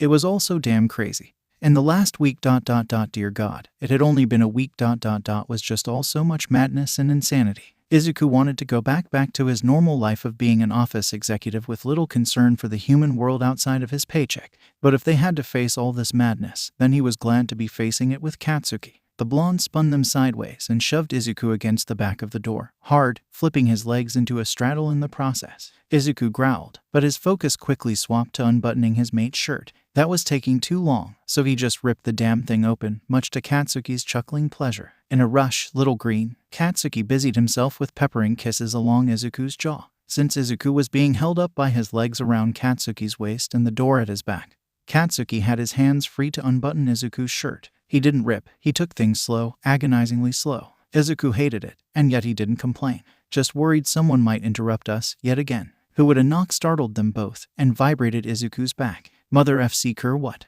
Ooh, sorry, your majesty. That was 𝐀𝐦𝐍𝐻𝐿 voice. The High Arbiter sent word that our property has been returned. He'll be back soon, and he wants to speak with you both. You can tell him I said to 𝐓𝐶K off until tomorrow. 𝐀𝐦 growled. 𝐬𝐻𝐻𝐻 was doing his absolute best not to break into a giggle fit. He had both hands over his mouth, choking on his own tongue. I can't say that, your majesty. Yes, you can, and you will. That's an order. We are not leaving this room until tomorrow, and the next person who interrupts us is getting declawed. Am I understood? At this point, 𝐬𝐻𝐻𝐻 had his knuckles stuffed in his mouth, his face beat red and tears pouring down his face from the force of will it took to keep from laughing hysterically. Understood, your majesty. They heard 𝐀𝐦𝐍𝐻's boots thundering as he bolted away from the door as fast as his legs would carry him. And he was one of their fastest dragons. 𝐬𝐻𝐻𝐻 gasped. Oh God, I think I'm gonna explode. Yeah, you find that funny? Funny, 𝐾𝐦, that was hilarious. The blonde dove his face right into 𝐬𝐻𝐻's neck, sucking a bruise into the skin in seconds. Yeah, 𝐀𝐦 mumbled around his neck. Find this hilarious? Huh. 𝐬𝐻𝐻's eyes rolled back into his head, moaning a soft no, though his words were slurred. 𝐀𝐻's hands were all over him at once, pulling his clothes, no longer gently or slow. Claws nicked skin, wings smacked into chairs and walls as 𝐀𝐻 stumbled them across the room. Grunting, 𝐬𝐻𝐻's body landed on his dressing stand. They knocked several items off, including the stand for his tiara and the circlet itself, a whole basket of jewelry, and 𝐬𝐻𝐻's whole bucket of hair accessories. The room was filled with the sound of metal and jewels clattering to the floor. 𝐾𝐦, 𝐬𝐻𝐻 mumbled softly next to his mate's ear. Want you. His words cut off when 𝐀𝐻's hand dove right down his barely hanging pants. 𝐓𝐶K. He huffed a breath, air caught in his throat from the sudden rush of pleasure. You're perfect. You're mine. 𝐀𝐻 growled into his neck. 𝐬𝐻𝐻 was the last Jade Dragon, but he would not have to spend the rest of his very long life alone. He was 𝐬𝐻𝐻 Midoriya, king of the 𝗓𝗏𝗺 flight, and consort to the king of the 𝗵𝗡𝗔 flight. His beloved flight would not die out. 𝐬𝐻𝐻 would save them. Epilogue 18 months later Talia. 𝐬𝐻𝐻 called across the ballroom. Oh, look how you've grown. The infant in 𝐻𝐻𝐻's arms bounced happily and held out her arms when 𝐬𝐻𝐻 scurried over to her. I can't believe today's your birthday. 1 whole year, she giggled, likely from his tone of voice, too young to understand what he was saying. I can't believe it either. 𝐻𝐻𝐻 handed the infant dragon over to 𝐬𝐻𝐻. She's so young, and yet so smart for her age. That was true. She was one of the youngest dragons to be able to take a human form. Dragons were born with an innate understanding of adaptation and disguise for self-preservation, similar to how a newborn foal stands up in minutes or hours after birth. Even so, it wasn't usually until the 3rd or 4th birthday that a dragon could take a human form. She's beautiful, 𝐻𝐻𝐻. Where's the boys? They're around here somewhere. 𝐀𝐦 has them in a double carrier to keep them from running around. They won't stop chasing Talia's tail when she decides to flick the damn thing out. 𝐬𝐻𝐻 chuckled. Is that so? He blew raspberries on Talia's cheek. The infant giggled wildly, flailing her arms. You're going to be a handful for your parents. I will have to find you a good match when you come of age, one that can handle your wild streak. 𝐻𝐻𝐻 brushed the back of her hand on 𝐬𝐻𝐻's cheek. Thank you for everything. I could have lost them, and you kept them safe. 𝐬𝐻𝐻 tilted his head to the side and kissed the edge of her palm. Today they were celebrating the first birthday of 𝐻𝐻𝐻 and 𝐀𝐦𝐍𝐻's children. 𝐬𝐻𝐻 had decided to throw them a huge party at their flight manor, inviting the whole of Dragonkin. These triplets were the firstborn in decades, and the whole community was excited to celebrate their growth. I'd do it all again if I had to. All right, you damn crybabies, no moping around the little ones. 𝐾𝐦 walked into the ballroom with both hands full. One was holding Yuri's hand as she walked shyly just behind his leg, and the other was holding their 4-month-old newborn, swaddled in cloth. The infant was still in dragon form, sleeping peacefully like a little bundled puppy in 𝐀𝐻's arms. She was perfect, and she was Jade. She was a beautiful bright green jade dragon with shimmering scales that changed tone depending on the light. 𝐬𝐻𝐻 handed Talia back to 𝐻𝐻𝐻, ready to take his newborn baby in his arms, only for Yuri to finally spot him and come running to him. Papa, she let out a happy squeal. 𝐬𝐻𝐻's face lit up when his shy adopted daughter came running towards him from the entryway. He bent down to scoop her up into his arms and settle her on his hip. Papa, I got Sissy to roll over today. You did. 𝐬𝐻𝐻 motioned for 𝐾𝐦 to come over so their newborn was closer to him. 𝐬𝐻𝐻 was still a bit apprehensive about being too far from their child. 𝐀𝐦 was busy being bombarded by elders who wanted to fawn over the newborn, amazed and fascinated with the first jade dragon to be born since 𝐬𝐻𝐻 himself over 500 years ago. I did. Yuri nodded. She rolled over and got up on her feet all on her own, but then she fell down. Oh, I know. She's far too little to be walking yet, but I'm sure that will come soon. I'll help her. I'm sure you will, sweetie. You're such a good big sister. 𝐻𝐸𝐬 praised. I hope 𝐴𝐤𝐬 can learn by your example. Of course she will. She's my cousin. I'll teach her. 𝐬𝐸𝐬 kissed the top of 𝐸𝐬𝐬's head, smiling at 𝐻𝐸𝐬 from behind her white hair. The new mother gave her a knowing look and a bright smile. Geesh, I didn't think people would be that thrilled to see 𝐬𝐸𝐬. 𝐾𝐸𝐬 𝐸𝐸𝐬 shouted over 𝐬𝐸𝐬𝐬. They swapped arms, giving 𝐬𝐸𝐬𝐬 their infant and 𝐾𝐸𝐬𝐬 taking 𝐸𝐸𝐬 back onto his hip. She is the first jade dragon to be born in 5 centuries, Your Majesty. 𝐻𝐸𝐬𝐬 reached into the bundle in 𝐬𝐸𝐬𝐬's arms to pet a finger down the tiny jade dragon's snout. The little beastie huffed in her sleep, smoke spilling from her nostrils. They weren't sure if she was pure just yet, but 𝐬𝐸𝐬𝐬 didn't really mind. She might have fire breath like 𝐾𝐸𝐬𝐬𝐬, and that would be okay, even if she wasn't pure. This was still a great leap to revitalizing their flight and 𝐬𝐸𝐬𝐬's subspecies. Without another jade outside of their BLD line, it would be difficult, but 𝐬𝐸𝐬𝐬 still had hope. If they could produce jade dragons without 2 pure jade dragons, then maybe it wasn't hopeless after all. Yeah, she is. 𝐻𝐸𝐬𝐬𝐬 cupped 𝐬𝐸𝐬𝐬's face as he leaned over to kiss his mate on the forehead. She's perfect. Yes, she is. Dr. 𝐀𝐦 strolled up with his hands behind his back. This was the researcher they met in America, back when 𝐬𝐸𝐬𝐬 didn't actually know who he was speaking to. The man was of Japanese descent, but he'd been born in America and become one of the top medical researchers in the country. He was single-handedly saving their 4 newborn dragons from suffering the same fate as all the rest. He was also helping them with their fertility issues, studies which were still in the trial stages with some of the other flights that had more mating pairs. But if the trials went well, they might be able to revitalize their race to sustainable levels and actually have full lifespans. Dr. 𝐸𝐸𝐬𝐬 was also the only human who had ever been permitted in Dragon Society, ever. He was doing them great services and protecting them from the medical world that wanted to rip them apart for profit. Of course those NDAs didn't last, but 𝐸𝐸𝐬𝐬𝐬 was doing his best to keep their truth a secret. The good doctor busied himself with checking on 𝐴𝐤𝐬𝐬𝐬 and 𝐸𝐸𝐬𝐬's arms while 𝐬𝐸𝐬𝐬𝐬 was busy. Then their high arbiter arrived as well. 𝗵𝗲𝗺 walked up with open arms. 𝐬𝐸𝐬𝐬𝐬 was quick to jog over to the high arbiter and curl into the offered hug. The elder dragon was careful to hug around the bundled infant dragon in 𝐬𝐸𝐬𝐬𝐬's arms. It's so good to see you. I am so glad that you are doing well. If only he'd take a break now and then. 𝐾𝐸𝐬𝐬𝐬𝐬 complained. I'm 4 months past delivery, 𝐾𝐸𝐬𝐬𝐬𝐬. I'm fine. You're overworking yourself. Let's not argue at a birthday party, boys. No matter how adorable it might be. Adorable, 𝐾𝐸𝐬𝐬𝐬𝐬 shouted. 𝐸𝐸𝐬𝐬 burst into a fit of giggles and slapped a full palm on her father's face. The blonde looked scandalized. You are adorable, Daddy. The whole room burst into laughter. She has a point, Your Majesty. 𝐻𝐸𝐬𝐬𝐬𝐬 agreed. Besides, who could argue with this perfect princess? No one, 𝐸𝐸𝐬𝐬 insisted. But Sissy is cuter. 𝐬𝐸𝐬𝐬𝐬𝐬 flicked 𝐸𝐸𝐬𝐬's nose and pressed a gentle kiss on 𝐻𝐸𝐬𝐬𝐬𝐬's lips. 𝐸𝐸𝐬𝐬𝐬𝐬 had taken to calling their newborn Sissy. Dragons didn't typically name their infants until they took human form and their personalities appeared. Though for now, they were calling her 𝐬𝐸𝐬𝐬𝐬𝐬, which is the name 𝐬𝐸𝐸𝐬𝐬's mother wanted to give a daughter if she had one. 𝐸𝐸𝐬𝐬𝐬𝐬𝐬 was right, though. The infant jade dragon was much more adorable than everyone else. 𝐬𝐸𝐬𝐬𝐬𝐬 agreed wholeheartedly. I think she wins. 𝐬𝐸𝐬𝐬𝐬𝐬 smiled against 𝐾𝐸𝐬𝐬𝐬𝐬𝐬𝐬. Yeah, she wins. You are no longer the last of your kind, and your flight is recovering. I'm so happy. He pulled 𝐻𝐸𝐸𝐬𝐬𝐬𝐬𝐬 into the hug, letting 𝐴𝐤𝐬𝐬𝐬𝐬𝐬 and over the little baby in 𝐬𝐸𝐬𝐬𝐬𝐬𝐬𝐬𝐬𝐬 arms. I am so happy. Me too. The brunette dragoness agreed. We're going to save our flight, together. Together. 𝐸𝐸𝐬𝐬𝐬𝐬𝐬𝐬 offered his hand to 𝐬𝐸𝐸𝐬𝐬𝐬𝐬𝐬 as he walked up. The dragon took it happily to shake. Together. 𝐬𝐸𝐸𝐬𝐬𝐬𝐬𝐬𝐬𝐬𝐬𝐬𝐬𝐬 agreed.